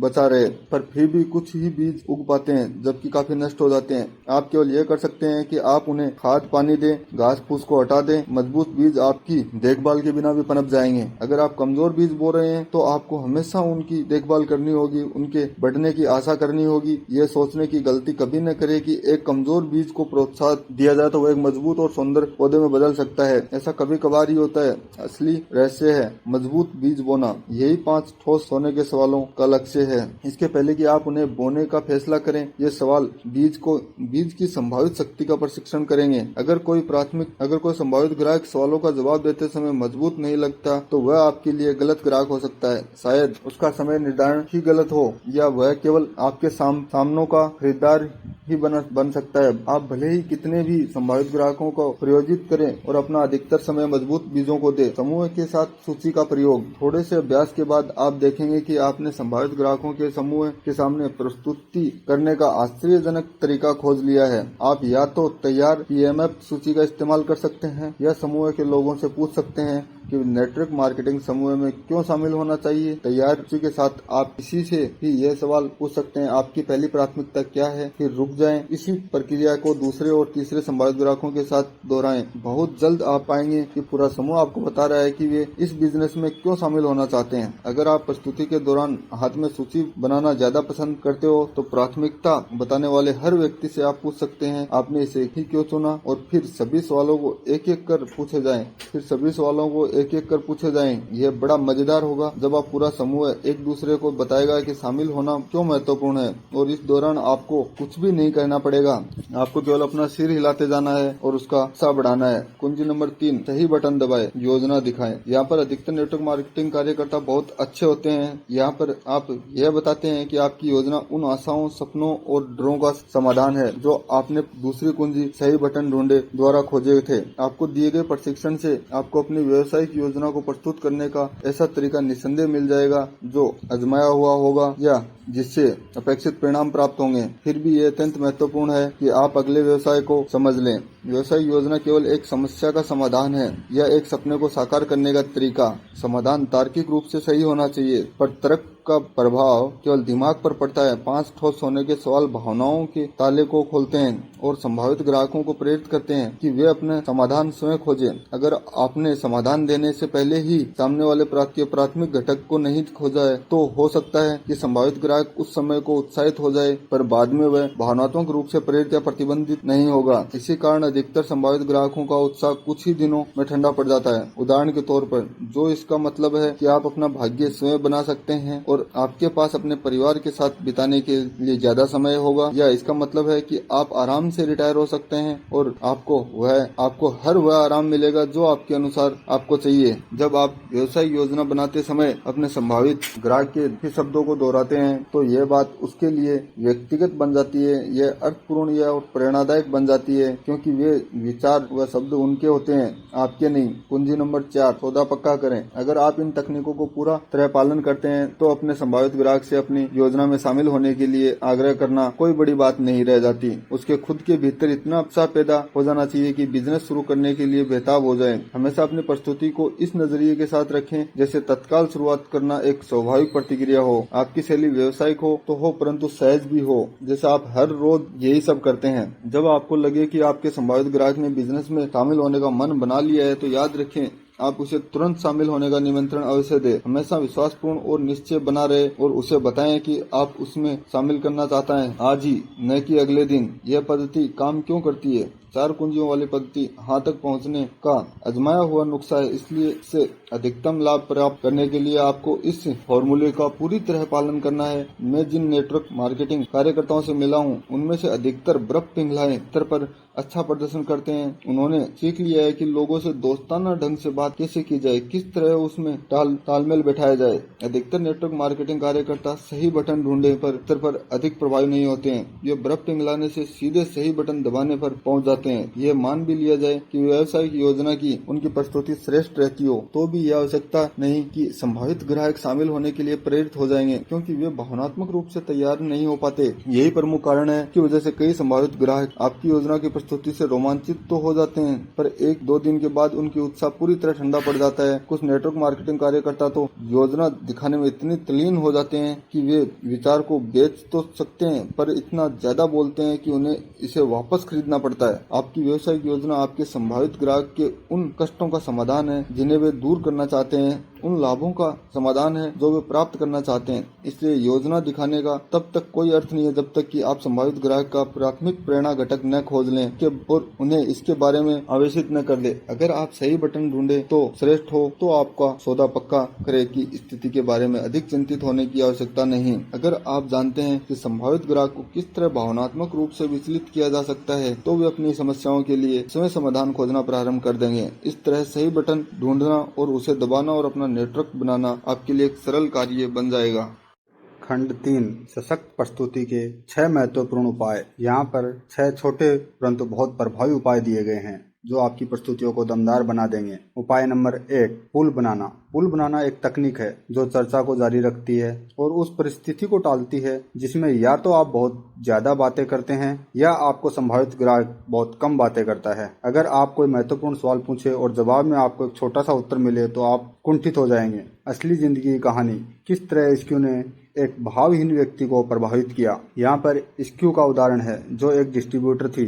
वह अपने संभावित ग्राहक फ्रेड के साथ तालमेल बनाने का प्रयास कर रही थी। फ्रेड एक कंप्यूटर कंपनी में काम करता था और उसने अपनी लंच की छुट्टी में एसक्यू को मुलाकात का समय दिया था। फ्रेड शुरुआत में जरा रूखा नजर आया और वह बातूनी स्वभाव का नहीं था, इसलिए एसक्यू शुरू में थोड़ी निरुत्साहित हो गई। एसक्यू, आप इस बिजनेस में कैसे आए? फ्रेड, मेरी हमेशा से ही कंप्यूटरों में रुचि थी। इस संबंध में एसक्यू के पास अधिक जानकारी नहीं थी, इसलिए उसे बात बढ़ाने के लिए अगला सवाल पूछना पड़ा। एसक्यू, आपको कंप्यूटर के बिजनेस में सबसे अच्छी बात क्या लगती है? फ्रेड, यह लगातार बदलता रहता है। दोबारा दिए गए छोटे जवाब ने एसक्यू को फिर से मजबूर कर दिया कि वह अगला सवाल पूछे ताकि बातचीत का सिलसिला जारी रह सके। समस्या यह थी कि अगर ढेर सारे अच्छे सवाल भी पूछती तो भी कुछ समय बाद बातचीत किसी इंटरव्यू की तरह लगती जिसमें एसक्यू की भूमिका पुलिस कमिश्नर जैसी हो जाती। छोटे जवाब देने वाले संभावित ग्राहक को संभालने का श्रेष्ठ तरीका यह है कि उनसे चर्चा करते समय पुल बनाए जाएं। शक्तिशाली पुल, यथार्थ यानी उदाहरण के तौर पे, फिर, इसलिए, तब, आपने, इसका मतलब है। हर पुल के बाद आपको चुप हो जाना चाहिए। सौभाग्य से एसक्यू के पुलों का उपयोग करना सीख लिया था और फ्रेड के साथ उसकी चर्चा इस तरह चली। एसक्यू, आप इस व्यवसाय में कैसे आए? फ्रेड, मेरी हमेशा से ही कंप्यूटर में रुचि थी। एसक्यू, यानी नेटवर्क सिस्टम को बड़े और मध्यम आकार की कंपनियों में लगता है। एसक्यू, इसका मतलब? फ्रेड, इसका मतलब है कि मैं किसी भी कंपनी की कार्यप्रणाली में सुधार के लिए ऐसा सॉफ्टवेयर तैयार करने में सहायता करता हूं जिससे जिंदगी आसान हो जाए। एसक्यू, उदाहरण के तौर पर? फ्रेड, उदाहरण के तौर पर कल की ही बात है। कल मैंने एक कंपनी में अपना सिस्टम लगाया। उस कंपनी में गंभीर लेखांकन समस्या थी जिन्होंने मुझे बुलाया और इस मामले में एसक्यू ने न केवल सफलतापूर्वक एक किला जीत लिया था बल्कि वह इंटरव्यू लेने वाले की तरह भी नहीं लगी थी और उसने ज्यादा शब्दों का प्रयोग भी नहीं किया था। वह फ्रेड के बारे में अधिक से अधिक उपयोगी जानकारी प्राप्त कर रही थी। वह अपने पहले नंबर के विषय पर बातें कर रहा था।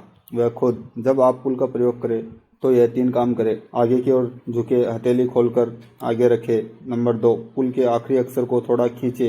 और नंबर 3, पीछे टिक जाए और चुप हो जाए। हथेली खोलकर आगे की ओर झुकने से 2 संकेत प्रदर्शित होते हैं। पहला तो यह कि बिना शब्दों के ही इससे यह पता चलता है कि आप खतरनाक नहीं हैं, और दूसरा संकेत यह कि इससे श्रोता को यह पता चलता है कि अब बातें करने की उसकी बारी है क्योंकि आपने नियंत्रण उसके हाथ में सौंप दिया है। पुल के आखिरी अक्षर को खींचने से यह लगभग एक सवाल के रूप में बदल जाता है, जबकि यदि इसे न खींचा जाए तो यह एक व्यक्तित्व की तरह ही लगेगा। उदाहरण के तौर पर, ताकि बिजनेस ज्यादा अच्छे ढंग से चल सके। एसक्यू, यानी इसमें लोगों की जिंदगी आसान हो जाती है और वे अपने ग्राहकों को बेहतर सेवाएं दे सकते हैं। आप जानती होंगी, अधिकतर कंपनियों में कोई अच्छा सिस्टम नहीं होता है। यदि पुल के आखिरी अक्षर को नहीं खींचा जाए तो यह एक विचार और व्यक्ति की तरह लगेगा जो अपमानजनक भी लग सकता है। जब आप पुल का प्रयोग कर ले तो इसके बाद चुप हो जाए। अंत सी प्रतीत होती, खामोशी से न घबराए और अपने ज्ञान के मोती बिखेरने के लालच से बचे। पुल के प्रयोग के बाद कुछ देर तक चुप्पी छा सकती है।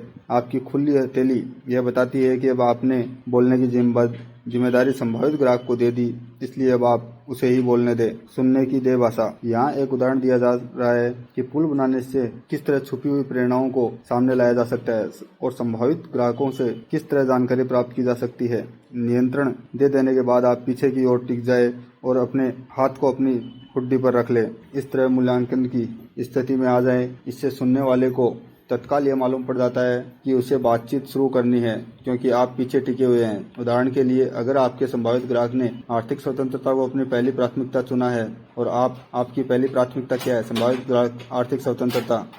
आपने इसे ही क्यों चुना? संभावित ग्राहक, क्योंकि यह महत्वपूर्ण है। जिंदगी में भी जो भी करना चाहता हूँ उसके लिए मुझे पैसों की जरूरत है। आप आगे झुकते हुए, हथेली खुली रखकर, यानी संभावित ग्राहक, यानी मेरे पास अपने बच्चों को अच्छी शिक्षा देने के लिए और आरामदेह जिंदगी जीने के लिए पर्याप्त पैसा होना चाहिए। आप आगे झुकते हुए, हथेली खुली रखकर, आरामदेह यानी संभावित ग्राहक, यानी मेरे पास लंबी छुट्टियों पर जाने के लिए पैसा हो, मैं नई कार खरीद सकूं और कभी कभी थोड़ी बहुत विलासिता की चीजें भी खरीद सकूं। उदाहरण के तौर पर संभावित ग्राहक, उदाहरण के तौर पर, अगर मैं यात्रा करना चाहूँ तो मैं इस योग्य बन सकूँ, यानी और उदाहरण के तौर पर इन दोनों पुलों का प्रयोग करने से आप संभावित ग्राहक वह सब बताने लगेगा जो वह सोचता है, अनुभव करता है, विश्वास करता है। और सबसे महत्वपूर्ण बात यह है कि आप ज्यादा बातें नहीं कर रहे हैं। पुल एक तरह से खुले सवाल होते हैं। प्रस्तुतियों में उनका सर्वश्रेष्ठतम प्रयोग तब होता है जब लोग अपने बारे में ज्यादा बातें न कर रहे हों और वे आपके सवालों का छोटा जवाब दे रहे हों। जब आप पहली बार पुलों का प्रयोग करेंगे तो आपको अजीब लगेगा,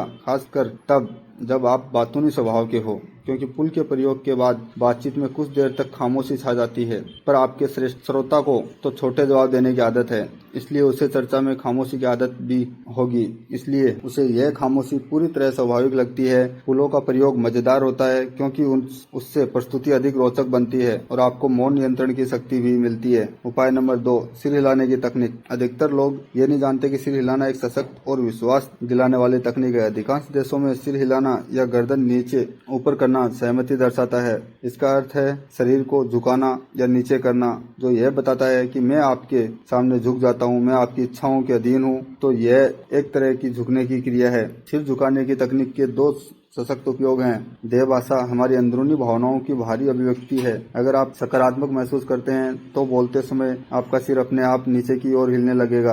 अगर आप तटस्थ अनुभव करते हो और फिर भी जानबूझकर अपना सिर हिलाने लगे तो आप सकारात्मक भावनाएं अनुभव करने लगेंगे। दूसरे शब्दों में, सकारात्मक भावनाओं से सिर नीचे की ओर हिलने लगता है। इससे उल्टा भी बिल्कुल सही है। सिर हिलाने से ही सकारात्मक भावनाएं उत्पन्न होती हैं। अगर आप सकारात्मक अनुभव करते हैं तो अपना सिर हिलाना शुरू कर देंगे। अगर आप अपना सिर हिलाना शुरू कर देते हैं तो आप सकारात्मक महसूस करने लगेंगे। सिर हिलाने की क्रिया सकारात्मक होती है। अगर मैं आपकी बातों पर सिर हिलाता हूं तो आप भी सिर हिलाने लगेंगे, भले ही आप मेरी बात से सहमत न हो। इसलिए सहयोग और सहमति प्राप्त करने के यह एक अद्भुत मंत्र है। फिर अपने हर वाक्य को शाब्दिक सहमति के शब्दों के साथ प्रयोग करें। है ना? क्या आप ऐसे नहीं करेंगे? क्या यह सही नहीं है? ठीक है ना? जब वक्ता और श्रोता दोनों अपने सिर हिलाते हैं तो श्रोता को सकारात्मक भावनाओं का अनुभव होता है और इससे सकारात्मक परिणाम निकलने की अधिक संभावना होती है। सिर हिलाने की कला आसानी से सीखी जा सकती है और 1 सप्ताह के भीतर आप इसे अपने देह भाषा संकेतों का स्थायी हिस्सा बना सकते हैं। सिर हिलाने की तकनीक का दूसरा लाभ यह है कि इससे चर्चा आगे बढ़ती है। यह इस तरह होता है जब आप एक खुला सवाल पूछ लेते हैं या एक पुल का प्रयोग करते हैं और श्रोता जवाब देता है तो आप उसके जवाब देते समय अपने सिर को हिलाएं। जब वह बोलना खत्म कर चुके तो भी अपने सिर को एक बार प्रति सेकंड के दर से 5 बार हिलाना जारी रखें। सामान्यतः 4 सेकंड के बाद ही श्रोता दोबारा बोलना शुरू कर देता है और आपको अधिक जानकारी देने लगता है।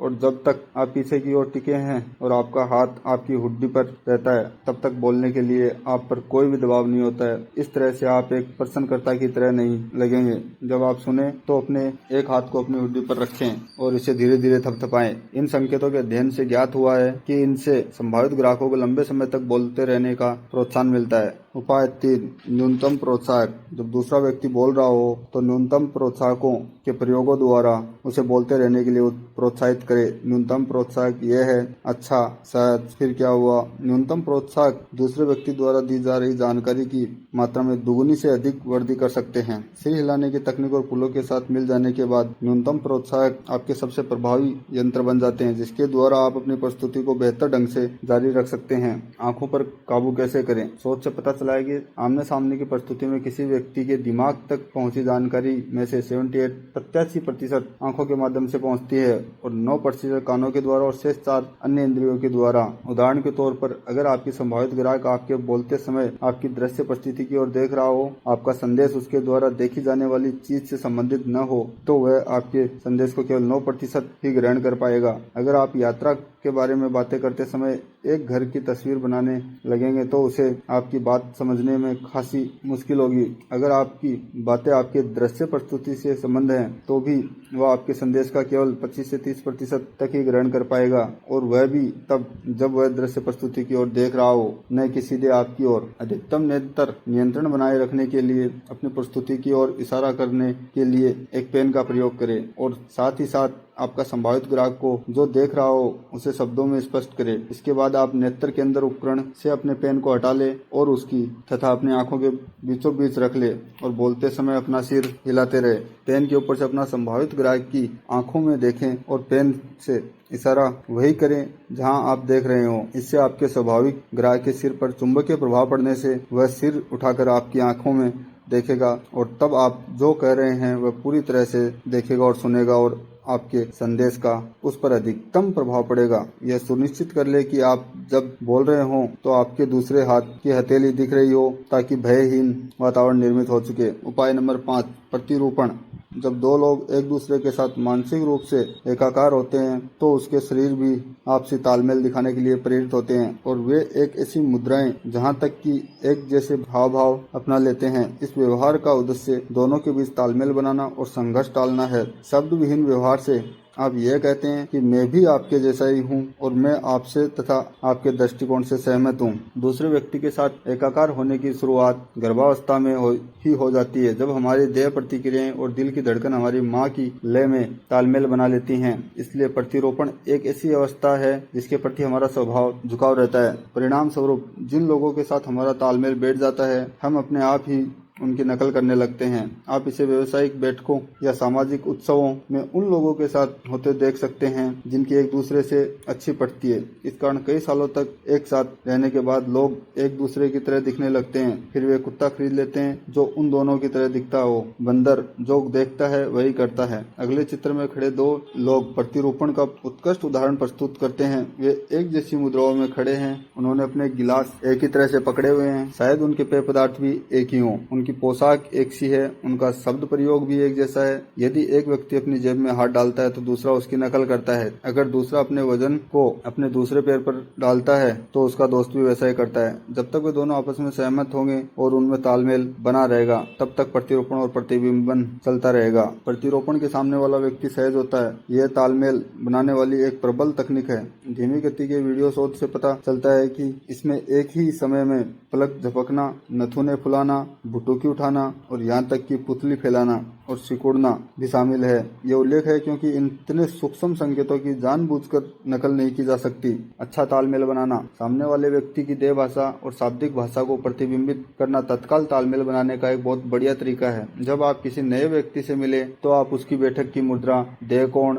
हावभाव और आवाज के लहजे को प्रतिबिंबित करें। जल्दी ऐसा लगेगा कि आप में ऐसा कुछ है जो उसे पसंद आ रहा है। वह शायद आपको इनके साथ मेरा स्वाभाविक तालमेल है की श्रेणी में रखेगा। ऐसा इसलिए होता है क्योंकि वह आप में अपनी छवि देखता है। चेतावनी। नई मुलाकातों में प्रतिरूपण शुरू करने में जल्दबाजी न करें। जब से मैंने अपनी पुस्तक बॉडी लैंग्वेज लिखी है, बहुत से लोग प्रतिरूपण तकनीकों के बारे में जागरूक और जानकार हो चुके हैं। इन तकनीकों को 10 करोड़ से ज्यादा लोग टीवी और वीडियो पर देख चुके हैं। प्रतिरूपण से पहले कुछ मिनट का इंतजार करने में अक्सर समझदारी होती है। पुरुष और महिलाओं के बीच प्रतिरूपण असमानताएं। भाव की अभिव्यक्ति के लिए पुरुष और महिलाओं के दिमाग अलग अलग तरह से बने हैं। अधिकतर महिलाएं चेहरे के भाव का सहारा लेती हैं जबकि पुरुष शरीर की गतियों और संकेतों के द्वारा अपने भाव को व्यक्त करता है। सामान्यतः एक महिला 10 सेकंड की सुनने की अवधि में वक्ता के भावों पर प्रतिक्रिया देते हुए औसतन चेहरे के 6 भावों का प्रयोग करती है। उसका चेहरा वक्ता की भावनाओं को प्रतिबिंबित करता है। ध्यान से देखने वाले को ऐसा लगता है मानो दोनों महिलाओं के साथ एक साथ घटनाएं घट रही हों। यह 10 सेकंड की एक सामान्य श्रृंखला दी जा रही है जिसमें एक महिला के चेहरे से उसके सुने हुए भाव प्रदर्शित हो रहे हों। दुख, आश्चर्य, क्रोध, खुशी, भय, आशंका। महिला वक्ता की आवाज के लहजे और देह भाषा के द्वारा कई भी बातों का मतलब समझती है और अपने समझे हुए भावों को अपने चेहरे के भाव द्वारा व्यक्त करती है। ठीक यही एक पुरुष को करना होता है अगर उसे महिला का ध्यान अपनी तरफ खींचना हो या उसे सुनने के लिए मजबूर करना हो। अधिकतर पुरुष सुनते समय चेहरे की अभिव्यक्ति को लेकर हतोत्साहित हो जाते हैं, पर अगर आप इसे सीख लेते हैं तो इससे आपको बहुत फायदा होगा। कई लोग कहते हैं वह सोचेगी कि मैं अजीब हूँ, पर शोध से पता चलता है कि जब कोई पुरुष महिला की भावनाओं को अपने चेहरे के माध्यम से प्रतिबिंबित करता है तो उस महिला उस पुरुष को अधिक बुद्धिमान, दिलचस्प और आकर्षक समझती है। जनता में भावनाओं को छुपाने की विकासवादी आवश्यकता के कारण अधिकतर पुरुष सुनते समय मूर्तियों की तरह भावहीन दिखते हैं। यहाँ 10 सेकंड की एक वैसी सामान्य श्रृंखला है जिसमें एक पुरुष का चेहरा उसके सुने हुए भाव दिखा रहा है। यह पुरुष की सुनने की शैली के बारे में मजाकिया दृष्टि है, पर इसमें हमें सच्चाई की झलक दिखती है। सुनते समय पुरुषों को भावहीन नकाब ओढ़ लेते हैं, उससे उन्हें लगता है कि वे स्थिति को नियंत्रण में हैं, पर इसका यह अर्थ नहीं कि उसमें भावनाएं नहीं होती। ब्रेन स्कैन से पता चलता है कि महिलाओं की तरह ही पुरुष भी भावनाओं को उतनी ही तीव्रता से महसूस करते हैं, परंतु सबके सामने उसका इजहार करने से झिझकते हैं। पुरुष के व्यवहार को प्रतिबिंबित करने की कुंजी यह समझ लेने में है कि वह अपने भावों का इजहार करने के लिए अपने पूरे शरीर का सहारा लेता है, केवल चेहरे का नहीं। बहुत सी महिलाएं एक भावहीन पुरुष को प्रतिबिंबित करना काफी कठिन मानती हैं, पर अगर वे ऐसा कर लेती हैं तो उन्हें उसके सकारात्मक परिणाम मिलते हैं। अगर आप एक महिला हैं तो उसका मतलब है कि आपको अपने चेहरे के भावों को कम से कम करना होगा ताकि आप भयावह न लगे। सबसे महत्वपूर्ण बात यह है कि आप प्रतिबिंबित न करें जो आपके राय में सामने वाला पुरुष महसूस कर रहा हो। अगर आपकी राय गलत हुई तो परिणाम विनाशकारी होंगे, आपको सिरफिरा या अजीब समझा जाएगा। जो महिलाएं सुनते समय चेहरा गंभीर बनाए रखती हैं उन्हें पुरुष अधिक बुद्धिमान, कुशल और समझदार समझते हैं। उपाय नंबर 6, गति निर्धारित करना। आवाज का लहजा, उतार चढ़ाव, बोलने की गति भी प्रतिरोपण के दौरान एक से हो जाते हैं ताकि तालमेल बेहतर बन सके। इसे गति निर्धारण करना कहते हैं और ऐसा लगता है मानो दो लोग एक ही सुर में गा रहे हों।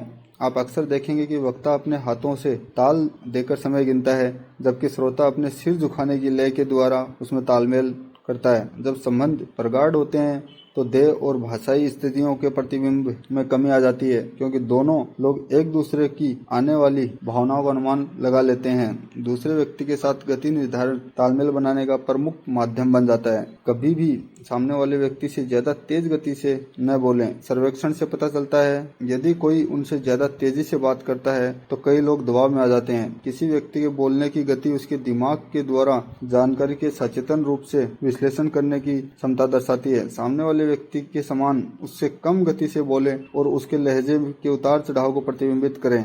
गति निर्धारण बहुत महत्वपूर्ण है, खासकर फोन पर अपॉइंटमेंट लेते समय, क्योंकि वहां पर आवाज ही आपका एकमात्र स्तर है। इसलिए आपको इस क्षेत्र में अभ्यास करने की आवश्यकता है। खंड 4, सकारात्मक प्रभाव डालने की 6 सशक्त तकनीकें।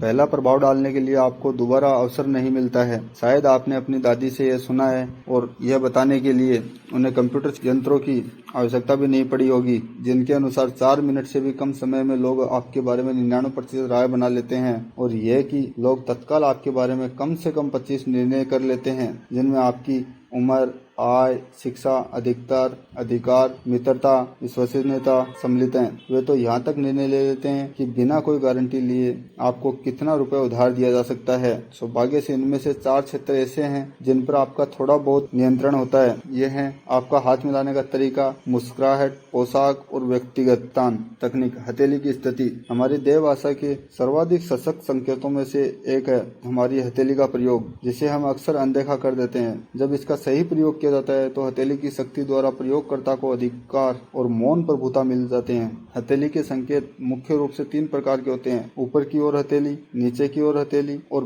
हथेली बंद करके नोकदार तर्जनी। हर स्थिति में शक्ति के अंतर को हम इस उदाहरण में दिखा रहे हैं। मान लीजिए आप किसी को कमरे के अंदर ही दूसरी जगह पर जाने के लिए कह रहे हैं। हम ये मान लेते हैं कि आप अपनी आवाज का लहजा एक सा रखते हैं और अपने शब्द तथा चेहरे के भाव भी एक से रखते हैं। केवल आपकी हथेली की स्थिति बदल जाती है। ऊपर की ओर हथेली अभयदान का संकेत है। इस प्रार्थना पर जिस व्यक्ति से जगह बदलने के लिए कहा जा रहा है वह भयभीत महसूस नहीं करेगा। यह संकेत आदिकाल से प्रयुक्त किया जा रहा है, जब गुफा मानव के द्वारा यह बताया था कि उसके हाथ में कोई हथियार नहीं था। आत्मसमर्पणकाणी, प्रबल और आक्रामक। जब आपकी हथेली नीचे की ओर मुड़ जाती है तो आप तत्काल अधिकार जताना चाहते हैं। जिस व्यक्ति से आप बात कर रहे हो वह महसूस करेगा कि उसे आदेश दिया जा रहा है और वह आपकी बात का बुरा भी मान सकता है, खासकर तब जब उसे लगे कि आपको इस तरह आदेश देने का कोई अधिकार नहीं है। अगर आप प्रस्तुति दे रहे हैं और हथेली को लगातार नीचे की ओर रख रहे हैं तो श्रोता आपको नकार देंगे। अंगुली एक तरह की प्रतीकात्मक घड़ी बन जाती है, जिसके माध्यम से वक्ता श्रोता को प्रतीकात्मक रूप से पीटकर उससे आत्मसमर्पण करवाना चाहता है। अंगुली दिखाना सबसे अधिक चिढ़ाने वाले संकेतों में से एक है, विशेषकर तब जब श्रोता वक्ता के शब्दों के साथ समय के लिए बना रहा हो। नीचे हथेली और अंगुली दिखाने के संकेत पर दिए गए शोध से पता चलता है कि श्रोता इन संकेतों का प्रयोग कर रहे वक्ताओं को अधिक आक्रामक, शक्तिशाली, घमंडी और अकड़ बताते हैं, और वक्ताओं द्वारा ये कहा गया ये ठीक से नहीं बता पाते। ऐसा इसलिए होता है क्योंकि श्रोता तो तो वक्ता के दृष्टिकोण के बारे में ही निर्णय ले रहा होता है और उसकी बात को ठीक से सुनता ही नहीं है। अगर आपको अंगुली उठाने की आदत है तो प्रयास करें कि आप हथेली ऊपर और हथेली नीचे की स्थिति का अभ्यास करें। आप पाएंगे इन स्थितियों के सम्मिलीकरण से आप अधिक आरामदेह माहौल बना सकते हैं और अपने श्रोता पर अधिक सकारात्मक प्रभाव डाल सकते हैं। तकनीक 2, हाथ मिलाना। हाथ मिलाना गुफा मानव युग का अवशेष है। जब भी गुफा मानव मिलते थे वे अपने हाथ आगे करके हथेलियां ऊपर करके ये दिखाते थे कि उन्हें कोई भी हथियार नहीं पकड़ा और छुपाया है। हवा में हथेलियां उठाने का यह संकेत सदियों संशोधित हुआ है और एक हथेली उठाई हुई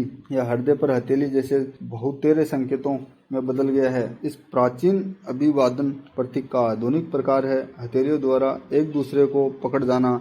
हथेलियों को हिलाना यह मुलाकात के प्रारंभ और अंत दोनों वक्त होता है। सामान्यतः हाथ 3 से 5 बार जुड़ते हैं। हम पहले ही बता चुके हैं कि किसी आदेश में हथेली ऊपर और हथेली नीचे की स्थितियों का क्या प्रभाव पड़ता है। आइए इसे ध्यान में रखते हुए हम हाथ मिलाने में इन दोनों स्थितियों की प्रासंगिकता खोजें। कल्पना करें कि आपने किसी नए व्यक्ति से हाथ मिलाकर अभिवादन किया है। 3 मूलभूत प्रतिक्रियाओं में से एक संप्रेषित होगी, अधिकार। यह व्यक्ति मुझ पर हावी होने या अधिकार जमाने का प्रयास कर रहा है। बेहतर होगा कि मैं चौकस रहूं। समर्पण, मैं इस व्यक्ति पर अधिकार जमा सकता हूं। यह वही करेगा जो मैं चाहूंगा। समानता, मैं इस व्यक्ति को पसंद करता हूं। हम दोनों की खूब जमेगी। यह प्रतिक्रियाएं अवचेतन द्वारा प्रशिक्षित होती हैं। अधिकार संप्रेषित होता है जब आप अपने हाथ को घुमा लेते हैं ताकि आपकी हथेली हाथ मिलाते समय नीचे की ओर रहे। आवश्यक नहीं कि आपकी हथेली बिल्कुल नीचे फर्श की ओर ही हो सकता है कि यह दूसरे व्यक्ति की हथेली से तुलनात्मक रूप से नीचे रहे और इससे यह सिद्ध होता है कि आप सामने वाले को अपने नियंत्रण में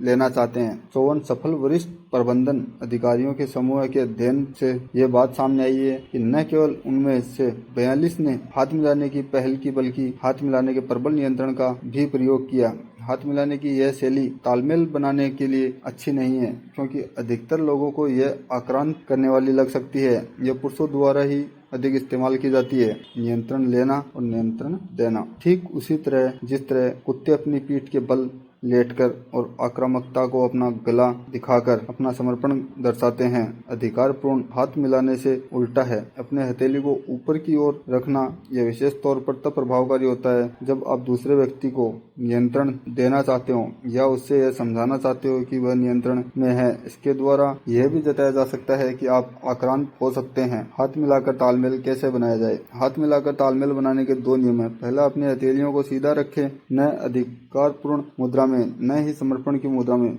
बल्कि सम्मान। इससे हर एक आरामदेह और भयहीन महसूस करेगा। दूसरे, आप भी उतना ही दबाव डालें जितना आप पर डाला जा रहा है। इसका यह मतलब निकलता है कि यदि आपको 10 लोगों के किसी समूह से मिलवाया जा रहा है तो आपको कई बार अपने दबाव को बदलना पड़ेगा और हाथ के कोणों में भी कई तरह की सामंजस्यता करनी पड़ेगी। हाथ मिलाने की इस शैली में न कोई विजेता होता है और न ही कोई पराजित और न ही कोई डरा हुआ महसूस करता है। इससे हर व्यक्ति आरामदेह स्थिति में होता है और वह नए विचारों के प्रति रुचि दिखा सकता है क्योंकि तब हम एक दूसरे के प्रति क्रम निर्णयकारी होते हैं। हाथ ऐसे न मिलाए। नए लोगों का डबल हेडर या दोनों हाथों से अभिवादन न करें। हालांकि इसका लक्ष्य स्वागत, गर्मजोशी, प्रागड़ता की भावनाओं प्रदर्शित करना होता है, पर सामने वाले पर इसका बिल्कुल उल्टा प्रभाव होता है। उसे लगता है कि आप गंभीर नहीं हैं, कम विश्वसनीय हैं या आप छुपे हुए उद्देश्यों से प्रेरित हैं। हमेशा एक हाथ से ही हाथ मिलाएं।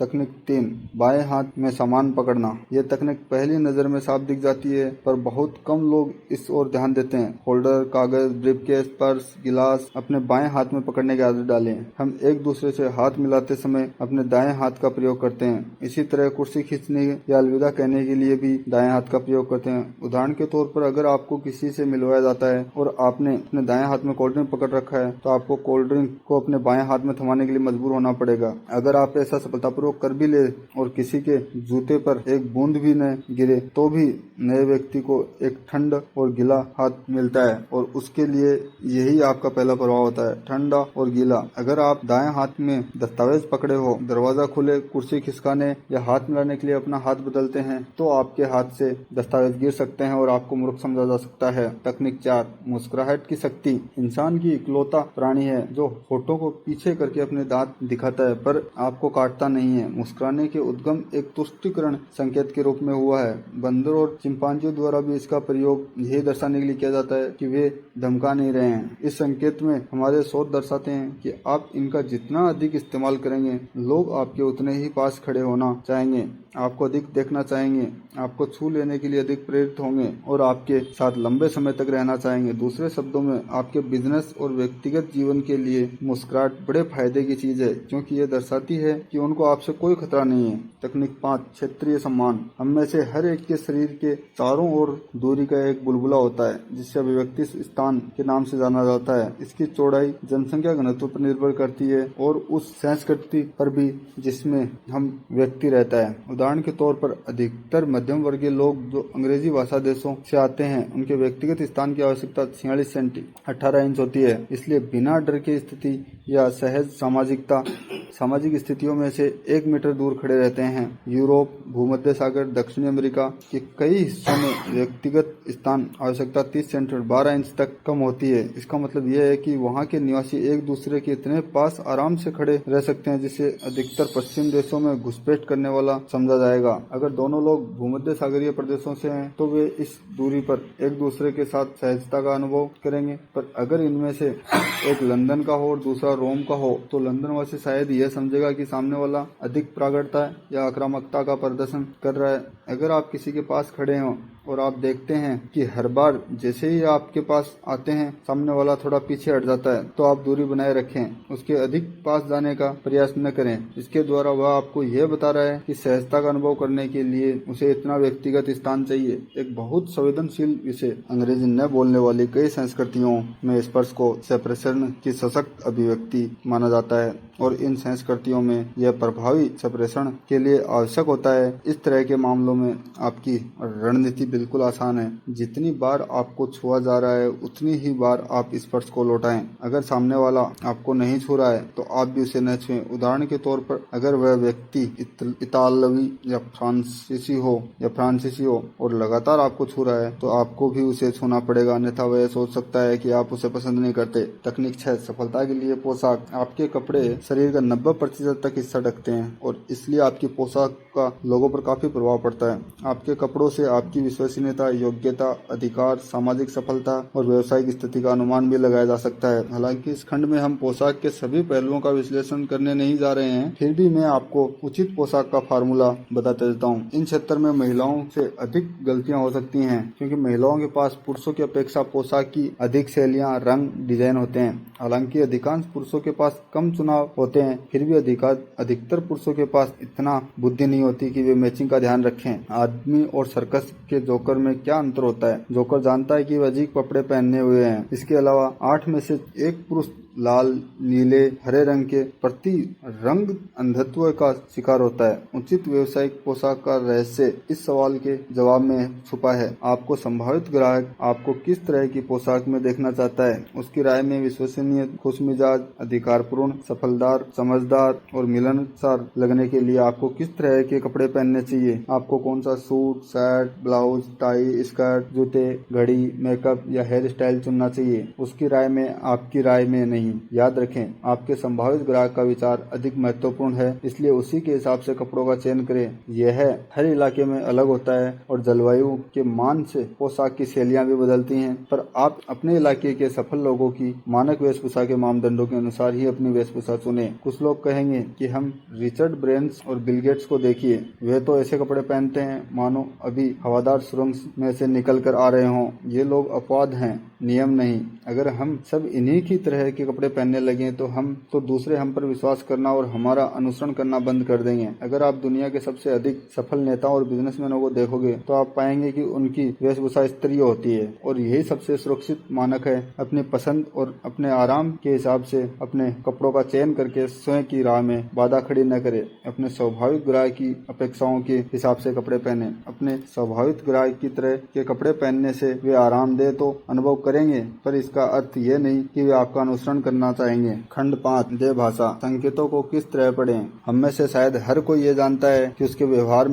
व्यवहार से उसका दृष्टिकोण समझा जा सकता है। जब मैंने 1976 में बॉडी लैंग्वेज लिखी थी तब मुझे यह आभास भी नहीं था कि दुनिया पर इसका इतना ज्यादा प्रभाव पड़ेगा। इसकी 33 भाषाओं में 40 लाख से अधिक प्रतिलिपियां बिकी। हमारे मूल देव भाषा शोध और उसके बाद हुई अनगिनत अध्ययनों से यह पता चलता है कि सामने वाले की मुलाकातों में आपके श्रोता पर आपके संदेश का प्रभाव इस तरह होता है। शब्द का प्रभाव 7 से 10%, स्वर का प्रभाव 20 से 30% और देह भाषा का प्रभाव 60 से 80% होता है। यह दर्शाता है कि आपके देखने के ढंग, हाव भाव, मुस्कुराहट, वेशभूषा और चलने के तरीके से सामने वाले पर अधिक प्रभाव पड़ता है। आपके द्वारा प्रयुक्त शब्द को प्रभाव से 3 गुना अधिक महत्वपूर्ण होता है। शब्द को कहने का आपका तरीका, पढ़ने के 3 नियम, संकेत समूह को पढ़ना। हर भाषा की तरह देह भाषा भी शब्दों, वाक्यों, वाक्यांशों और विरामों से मिलकर बनती है। हर संकेत एक अकेला शब्द है जिसके कई अलग अलग अर्थ हो सकते हैं। जब आप एक शब्द को दूसरे शब्द के साथ एक वाक्य में रखते हैं तभी आप पूरी तरह इसका अर्थ समझ सकते हैं। संकेत जिन वाक्यों में आते हैं उन्हें हम संकेत समूह कह सकते हैं।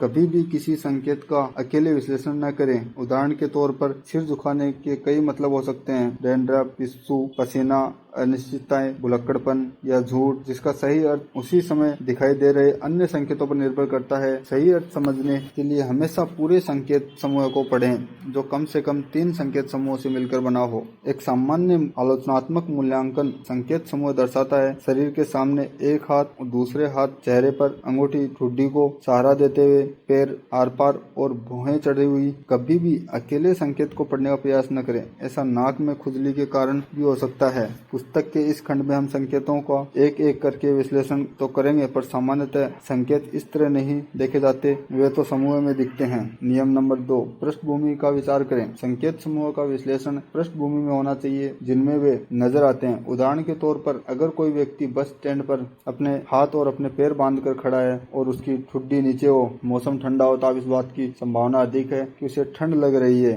न कि वह सुरक्षात्मक मुद्रा में है। अगर कोई इन्हीं संकेतों का प्रयोग तब करता है जब आप मेज पर उसके सामने बैठकर उसे अपना विचार बेचने का प्रयास कर रहे हो, तो इसी संकेत समूह का आप यह अर्थ निकाल सकते हैं कि वह व्यक्ति परिस्थितियों को लेकर शायद नकारात्मक और सुरक्षात्मक रूप अपना रहा है। नियम नंबर 3, सांस्कृतिक भिन्नताओं का ध्यान रखें। एक संकेत जो एक देश में एक चीज का प्रतीक होता है, दूसरे देश में वह किसी दूसरी चीज का प्रतीक हो सकता है। उदाहरण के तौर पर चित्र 3 में दर्शाई अंगूठी मुद्रा का अर्थ पश्चिमी देशों में आमतौर पर ओके या अच्छा होता है। इसका ओके अर्थ उन सभी देशों में मान्य है जहां पश्चिमी टेलीविजन कार्यक्रम देखे जाते हैं, और हालांकि पूरी दुनिया में यह अर्थ फैल रहा है, परंतु कई जगहों पर इस मुद्रा के अलग उद्गम और अर्थ भी होते हैं। अमेरिकियों के लिए अच्छा, फ्रांसीसियों के लिए जीरो और यूनानियों के लिए अपमानजनक। उदाहरण के तौर पर फ्रांस में इसका अर्थ शून्य है, कुछ नहीं होता। जापान में इसका अर्थ पैसा है और कई भूमध्य सागरीय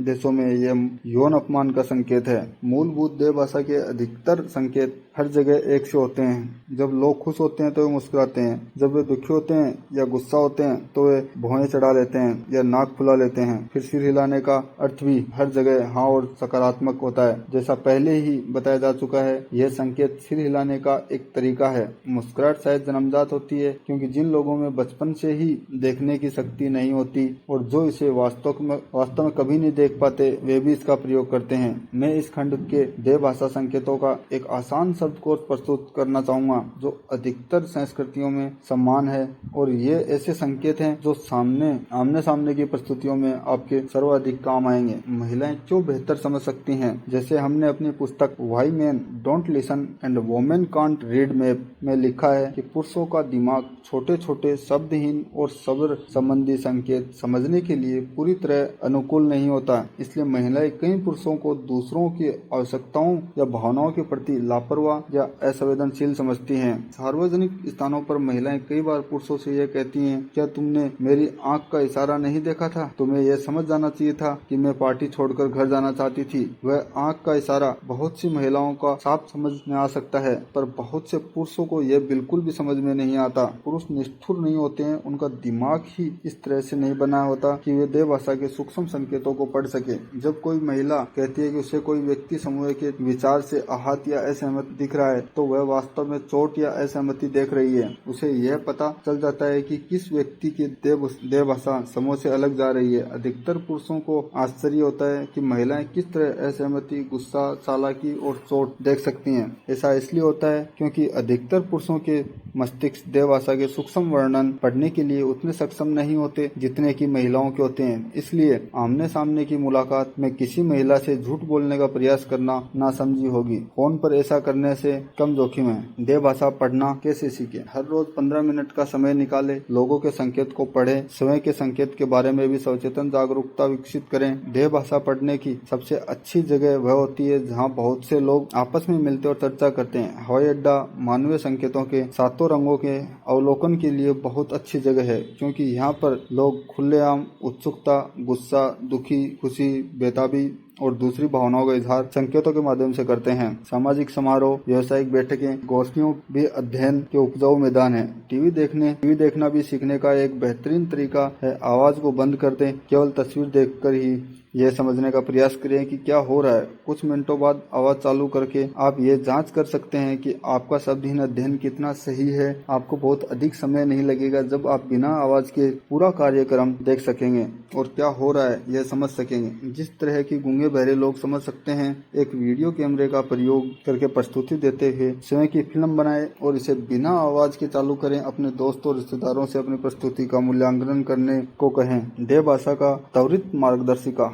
यहाँ पर हम सबसे अधिक प्रयोग में आने वाली देह भाषा संकेतों की संदर्भ सूची दे रहे हैं। आपको प्रस्तुति के दौरान सहायक सिद्ध होगी। हाथ बांधना, कुछ विचार और उद्गम। शरीर के सामने हाथ बांधना, शरीर के सामने हाथ आड़े रखना एक असंबद्ध और सुरक्षात्मक दृष्टिकोण दर्शाता है। यह एक जन्मजात संकेत है कि 70% लोग अपनी बाईं बांह को दाईं बांह के ऊपर बांधते हैं। इस आदत को बदलना लगभग असंभव सा प्रतीत होता है। इसका उद्देश्य यह है कि किसी भी प्रकार के आक्रामक से दिल और फेफड़ों की सुरक्षा हो जाए। अधिकतर वानर और वन मानुष भी इसी वजह से इस मुद्रा का प्रयोग करते हैं। इस संकेत में किए गए शोध बताते हैं कि सुनते समय जो श्रोता इस मुद्रा का प्रयोग करते हैं वे उन लोगों से 38% कम समझते हैं जो खुली स्थिति में होते हैं। जब प्रस्तुतकर्ता के प्रदर्शन के बारे में उनसे पूछा गया तो हाथ बांधने वाले लोगों ने छोटे वाक्यों का प्रयोग किया, नजरें कम मिलाई, पीछे टिककर अधिक बैठे, प्रस्तुतकर्ता के प्रदर्शन के प्रति अधिक आलोचनात्मक रुख अपनाया, बजाय उन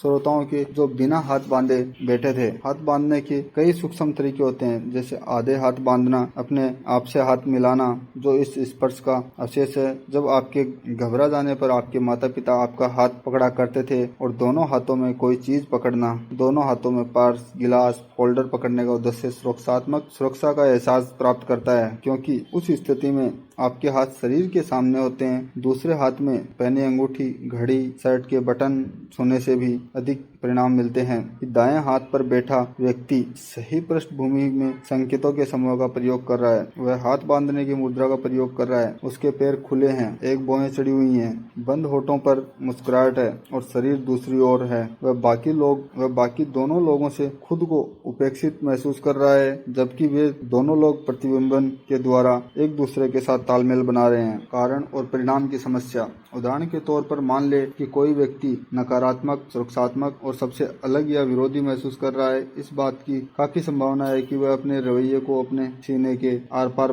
हाथ बांधकर शब्दहीन संकेत में व्यक्त करेगा। हमें शोध से यह पता भी चला है कि हाथ बांधने की अवस्था में व्यक्ति को समझने की क्षमता 40% कम हो जाती है और उसका रुख आलोचनात्मक हो जाता है। यह साधारण प्रयोग करके देखें। पीछे की ओर टिक जाएं और अपने हाथों को सीने पर कसकर बांध ले। आप कैसा अनुभव करते हैं? बंधा हुआ, असहभागी, असम्मिलित। अध्ययनों से पता चलता है कि आपने किसी भी कारण से सीने के सामने हाथ बांधे हों तो आपको इस संकेत के नकारात्मक प्रभाव का अनुभव होने लगता है। यह कारण और परिणाम की स्थिति है। आदतन हाथ बांधने वालों का हमेशा यह दावा रहता है कि वे इस मुद्रा में अधिक आरामदेह महसूस करते हैं, क्योंकि हाथ बांधने के संकेत से उन्हें उसके साथ जुड़ी भावनाओं को भी अनुभव होता है। अगर आप ये विश्वास न भी करें कि हाथ बांधना एक नकारात्मक संकेत है, तो भी आपका श्रोता आलोचनात्मक अचेतन रूप से आपको नकारात्मक और गैर मिलनसार समझ बैठेगा। इसी कारण एक ठंडे कमरे में लोगों के समूह से कोई बात मनवाना काफी कठिन होता है। प्रस्तुति के समय कमरे का आदर्श तापमान 21 डिग्री होना चाहिए। कुछ उपयोगी रणनीतियाँ। अपने शब्दकोश में से हाथ बांधने की मुद्रा हटा लें। अगर आपने ऐसा नहीं किया तो आपके श्रोता आपकी बातें पूरी तरह नहीं समझ पाएंगे। वे आपके प्रति अधिक आलोचनात्मक रुख अपनाएंगे और आपको कम पसंद करेंगे। खुली देह भाषा का प्रयोग करें। जहाँ तक संभव हो श्रोताओं को बैठने के लिए हत्थे वाली कुर्सी दे। इससे उन्हें हाथ खुले रखने की अधिक अवसर मिलते हैं और वे चर्चा में अधिक भाग लेना चाहेंगे। बिना हत्थे वाली कुर्सियों को अधिक पास न रखें, क्योंकि इससे श्रोता एक दूसरे के स्पर्श से बचने के लिए हाथ बांध लेंगे। अगर आपके श्रोता हाथ बांध कर बैठे हैं तो आप उनकी मुद्रा को बदल सकते हैं। आप अपने सवालों के जवाब में उनसे हाथ उठवा सकते हैं, उन्हें शारीरिक रूप से शामिल होने वाले अभ्यास दे सकते हैं, उन्हें टिप्पणी लिखने के लिए पेन और कागज दे सकते हैं, उन्हें गर्म पे दे सकते हैं। हाथ से चेहरे को छूना। कुछ निष्कर्ष और स्रोत। वे सभी शोधकर्ता जिन्हें हाथ से चेहरे के स्पर्श के संकेत का अध्ययन किया है सहमत हैं कि इसका संबंध नकारात्मक भावनाओं से है। पश्चिमी और अधिकतर यूरोपीय लोग उस समय हाथ से चेहरे को ज्यादा छूते हैं जब वे झूठ बोलते हैं। ये ऐसे लोगों के साथ नहीं होता है जो धार्मिक कारणों से सिर छूने से बचते हैं, पर झूठ बोलते समय उनके पैरों की हरकत बढ़ जाती है। बच्चों में आमतौर पर देखा जाता है कि झूठ बोलते वक्त वे अपना चेहरा छुपा लेते हैं। वयस्कों में भी यह चित्र आर्ट की तरह देखा जा सकता है। झूठ बोलते समय नाक की संवेदनशीलता बढ़ जाती है, जिसके कारण नाक से स्पर्श बढ़ जाता है। आंखों को हाथ से छूने से हम वह नहीं देखते जो हम नहीं देखना चाहते, जिस पर हमें विश्वास नहीं होता। यह आंख मलने की मुद्रा का उद्गम स्रोत है। कान मलना, सर गर्दन को खुजाना भी यह संकेत देता है कि अभिव्यक्ति अनिश्चित है, या तो कहा जा रहा है उस पर वह विश्वास नहीं कर रहा है। कुछ उपयोगी तकनीक। हमेशा हाथ से चेहरे को छूने के संकेतों को समूह में और उनकी पृष्ठभूमि में पढ़ें। कभी भी नाक की खुजली को धोखे का संकेत न समझे। अपनी प्रस्तुति के दौरान हाथ से चेहरे के स्पर्श संकेतों से हमेशा परहेज करें, क्योंकि इसके प्रयोग से आपके श्रोता आप पर कम विश्वास करेंगे। वीडियो कैमरे के सामने अभ्यास करें, शीशे के सामने खड़े होकर रिहर्सल करें, ताकि चेहरे को छूने की आपकी आदत खत्म हो जाए। अगर आपकी प्रस्तुति के दौरान कोई हाथ से चेहरे के स्पर्श संकेत का प्रयोग कर रहा हो तो यह करे। मुझे लगता है कि आप कोई सवाल पूछना चाहते हैं। क्या आप बताएंगे कि आपका सवाल क्या है? इसका ज्यादा प्रबल तरीका यह है कि आपकी देह भाषा बता रही है कि आप कुछ पूछना चाहते हैं। क्या आप बताएंगे कि आपका सवाल क्या है? इस आखिरी प्रश्न को पूछते समय सावधानी बरतें, क्योंकि यह कई बार अपमानजनक लगता है। यह व्यावसायिक प्रश्नकर्ताओं के द्वारा प्रयुक्त किया गया है। सकारात्मक देह संकेत। सिर झुकाना। जब हम उस चीज में रुचि लेते हैं जो हम देख या सुन रहे हैं तो हम अपने सिर को एक ओर झुकाते हैं। अगर आपको संभावित ग्राहक अपना सिर एक ओर झुकाए हुए हो तो प्रस्तुति जारी रखें। अगर उसका सीधा सिर हो, इधर उधर हिलने डुलने लगता है तो इसका सिर उसके सीने पर गिर जाता है, तो उसका ध्यान अपनी ओर दोबारा खींचे और बातचीत की दिशा बदले। गाल पर हाथ रखना। यह प्रस्तुति का सकारात्मक मूल्यांकन दर्शाता है। गाल पर हाथ टिका रहता है पर सिर को सहारा नहीं देता है। अंगुली सामान्यतः कनपट्टी को छूती है। यदि सिर हाथ के सहारे टिकने लगता है तो इसका मतलब यह है कि श्रोता को रुचि घट रही है। चश्मे की नोक चूसना। कोई व्यक्ति पेन पेंसिल अपने होठों में चूस सकता है। वह मूल्यांकन का एक तरीका है। जब देखा जाता है कि जब व्यक्ति किसी निर्णय पर पहुंचने का प्रयास करता है, परंतु यह निर्णय लेने में रोकने का भी लक्षण हो सकता है, क्योंकि उसके मुंह में कोई चीज होने के कारण उसका जवाब देने की आवश्यकता महसूस नहीं करता। सामने झुकना। हम उन लोगों या वस्तुओं के नजदीक आते हैं जो हमें रोचक आकर्षक लगते हैं। इसे शुरुआत करने के वाले व्यक्ति की स्थिति न समझ ले, क्योंकि दोनों ही एक जैसे दिखते हैं, परंतु उनके दोनों हाथ घुटनों पर रहते हैं और ऐसा लगता है जैसे आदमी दौड़ लगाने वाला हो, शायद दरवाजे की ओर। मीनार। यह संकेत एकाकी संकेत की तरह पढ़ा जा सकता है और इससे एक ठंडे किंतु विश्वासपूर्ण रवैया का पता चलता है। सवाल यह है कि विश्वास किसके प्रति है? क्या विश्वास आपके साथ चलने के बारे में है या विषय पर, अपने स्वयं के ज्ञान पर विश्वास है? क्या यह उन्हें पहले कहीं सुन रखा है? जिस पृष्ठभूमि में इसका प्रयोग किया जाता है उसी से इसका सही इस्तेमाल, सही जवाब मिलता है। 6 नंबर, बाहर झांकते अंगूठे। कोट की जेब, पैंट की जेब, गिरेबान के मोड़ में से अंगूठे बाहर निकल सकते हैं। बाहर निकले अंगूठों से श्रेष्ठतापूर्ण रुख का संकेत मिलता है। विश्वासपूर्ण और ठंड जो मीनार की तरह का संकेत होता है। अपने श्रोताओं के सामने इस संकेत का प्रयोग करना समझदारी नहीं होगी, क्योंकि इसे घमंडी और अक्खड़ व्यवहार माना जा सकता है। 7 नंबर, दोनों हाथ सिर के पीछे। ऐसा आमतौर पर पुरुष करते हैं। इससे यह संकेत होता है कि मैं इसके बारे में सब कुछ जानता हूँ, मुझे सब मालूम है। आप इस व्यक्ति से इस तरह का सवाल पूछ सकते हैं, मुझे लगता है कि आप इस बारे में कुछ जानते हैं, क्या आप मुझे अपना अनुभव बताना चाहेंगे? इसका परिणाम या तो सहयोग या फिर वाद विवाद होगा, जो इस बात पर निर्भर करता है कि संकेत किस पृष्ठभूमि में दिलाया गया है। नकारात्मक देह संकेत। आलोचनात्मक मूल्यांकन। यह संकेत काफी इस्तेमाल होता है और इससे श्रोता के आलोचनात्मक विचार का प्रदर्शन होता है। तर्जनी अंगुली गाल के ऊपर टिकी रहती है। अंगूठा ठंडी ठुड्डी के सहारा देता है और मध्यम अंगुली या तो मुंह पर या मुंह के आसपास होती है। आपका विचार क्या है? इस तरह का सवाल उस व्यक्ति की भावनाओं को मिल सकता है, सामने ला सकता है। काल्पनिक रोया चुनना। काल्पनिक रोया चुनना यह बताता है कि जो कुछ भी कहा जा रहा है व्यक्ति उससे असहमत है। जब वह व्यक्ति काल्पनिक था या रोया चुन रहा होता है तो वह दूसरी ओर देखने लगता है। इस तरह के व्यक्ति से मुझे लगता है कि आप कोई प्रश्न पूछना चाहेंगे, जैसे सवाल पूछना ठीक रहेगा। कॉलर खींचना। जब कोई चुपचाप गुस्सा होता है, विचलित होता है या धोखा देता है तो उसकी गर्दन में सनसनाहट या झुंझुनी का एहसास होता है। इस स्थिति में उस व्यक्ति की इच्छा होती है कि वह गर्दन से कॉलर को खींचकर अलग कर ले। इस तरह के व्यक्ति से यह सवाल पूछना ठीक रहेगा। इस बारे में आपके क्या विचार हैं? गर्दन में दर्द। यह अभिव्यक्ति पूरी तरह बताती है कि यहाँ क्या हो रहा है। बढ़ते हुए तनाव, बढ़ती हुई कुंठा के कारण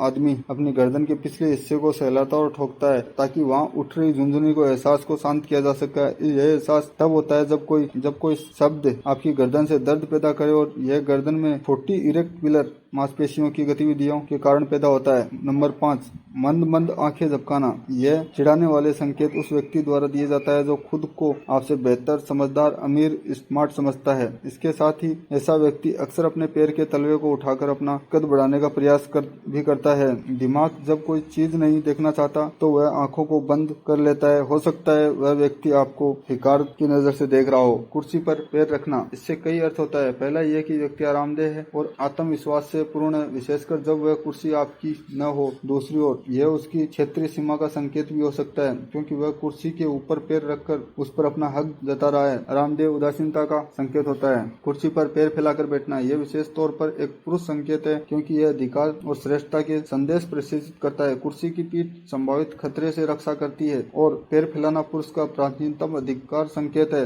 जो आदमी इस स्थितियों में हो उससे कभी बहस न करे, इसके बजाय उसे चर्चा में शामिल करे। कुर्सी सीधे करके बैठने के लिए कहें। धीमे धीमे हाथ मलना। हाथ मलने की गति से व्यक्ति की संभावित भावनाओं का पता चलता है। तेजी से हाथ मलने वाला व्यक्ति किसी बात के परिणाम के प्रति रोमांचिक अनुभव करता है। धीमे हाथ तब मले जाते हैं जब उस व्यक्ति को चर्चा में लाभ होने या पैसे मिलने की आशा करते हो। एक सामान्य संकेत समूह। इस दृश्य में दाईं ओर बैठी महिला ने आलोचनात्मक मुद्रा अपनी रखी है। बाईं ओर बैठा आदमी खुली हथेलियों का प्रयोग करके और आगे झुके और उनसे बातें करने का प्रयास कर रहा है। केंद्र में बैठा व्यक्ति मीनार संकेत का प्रयोग कर रहा है और अपने आक्रामक पैर की स्थिति से विश्वासपूर्ण और आश्वस्त रूप का प्रदर्शन कर रहा है। आखिरी शब्द। देह भाषा को समझना किसी पहेली की तरह लगता है। हमें से अधिकतर के पास यह भाषा टुकड़ों में आती है पर हम उन्हें पूरी तस्वीर में नहीं जमा पाते। देश भाषा का पहला नियम हमेशा याद रखें। अकेले संकेत की कभी व्याख्या न करें। हमेशा महसूस समूहों का ध्यान रखें। इस बात को सुनिश्चित कर ले कि सभी संकेतों की पृष्ठभूमि और सांस्कृतिक भिन्नताओं का ध्यान रखा गया हो। देह भाषा पढ़ने की योग्यता का मतलब है कि हम प्रतिदिन की स्थितियों में साफ नजर आने वाली चीजों में को पढ़ सकें। समापन। आपने कितनी बार किसी को उच्च स्तरीय नेटवर्कर के बारे में यह कहते सुना है उसमें कुदरती प्रतिभा है या वह जन्मजात सेल्समैन है? आपने किसी डॉक्टर इंजीनियर के बारे में कुदरती प्रतिभा वाले इंजीनियर या जन्मजात फार्मासिस्ट या जन्मजात डॉक्टर वाक्यांश नहीं सुने होंगे। हम जानते हैं कि यह सामान्य व्यवसाय वैज्ञानिक व्यवसाय है। विज्ञान एक समता का तकनीक है जिसे क्रमबद्ध अध्ययन के द्वारा प्राप्त किया जाता है जो निष्कर्ष, प्रयोग और मापन पर आधारित होता है। उच्च स्तरीय नेटवर्क कार्यकर्ता कुदरती प्रतिभा वाला या जन्मजात नहीं होता है। उच्च स्तरीय नेटवर्कर एक विज्ञान है, एक सीखने की कला जो दूसरे विज्ञानों की तरह ही है। यह पुस्तक आपको कई सशक्त तकनीकों प्रदान करती है और यह सिखाती है कि आप उनका किस तरह प्रयोग कर सकते हैं, किस तरह अपनी प्रगति को माप सकते हैं, उनमें सुधार कर सकते हैं और लोगों से बात करते समय किस तरह से ध्यान दे सकते हैं। नेटवर्किंग का विज्ञान एक सीखने वाली कला है जिसे दूसरे विज्ञानों की तरह ही पूर्ण निष्ठा, लगातार मेहनत और सतत अभ्यास की आवश्यकता होती है। सफलता की यात्रा में नेटवर्क कार्यकर्ता के सामने उत्पन्न होने वाली सबसे बड़ी चुनौतियों में से एक है नकारात्मक प्रतिक्रिया के प्रति अति संवेदनशीलता। जब आप एक पुस्तक में दी गई तकनीकों का प्रयोग करते हैं तो आपकी समझ में आएगा कि हर हाँ आपके लक्ष्यों को प्राप्त करने की दिशा में एक सकारात्मक कदम है। अपने औसत को बनाए रखने में आपके सामने यह बार बार सिद्ध होता है कि यह पुस्तक कैसे करें के रहस्य बताती है जो कईयों के लिए सबसे बड़ी बाधा है। अब बाकी काम आप पर है। नेटवर्क मार्केटिंग बिजनेस बिना शोर शराबे और विज्ञापन के लगभग रातों रात विकसित हुआ है और अंततः ये सबसे बड़ा बिजनेस सिस्टम बन सकता है। इसकी सफलता वितरण तंत्र पर निर्भर करती है जो पूरी तरह अपने सदस्यों के उत्साह के बलबूते पर ही चलता है। यह मनुष्य के विज्ञान द्वारा सोचे गए सर्वाधिक महत्वपूर्ण और व्यापक अवसरों में से एक है। इस पुस्तक से आपको ऐसी कई कुंजियां मिलती हैं जिनसे आप इस तंत्र के खजाने के ताले को खोल सकते हैं। आप सफलता की और तेज गति से बढ़ सकते हैं। इस पुस्तक में बताई गई हर बात आजमाई हुई है, उसका प्रशिक्षण किया गया है उसके तत्काल परिणाम मिलते हैं। हर चीज काम करेगी बशर्ते कि आप काम करें। सफलता की चोटी पर पहुंचने के लिए अब किसी बहाने की गुंजाइश नहीं है, इसलिए अपने लक्ष्य बनाएं और उसकी ओर बढ़ें। Allan Ps.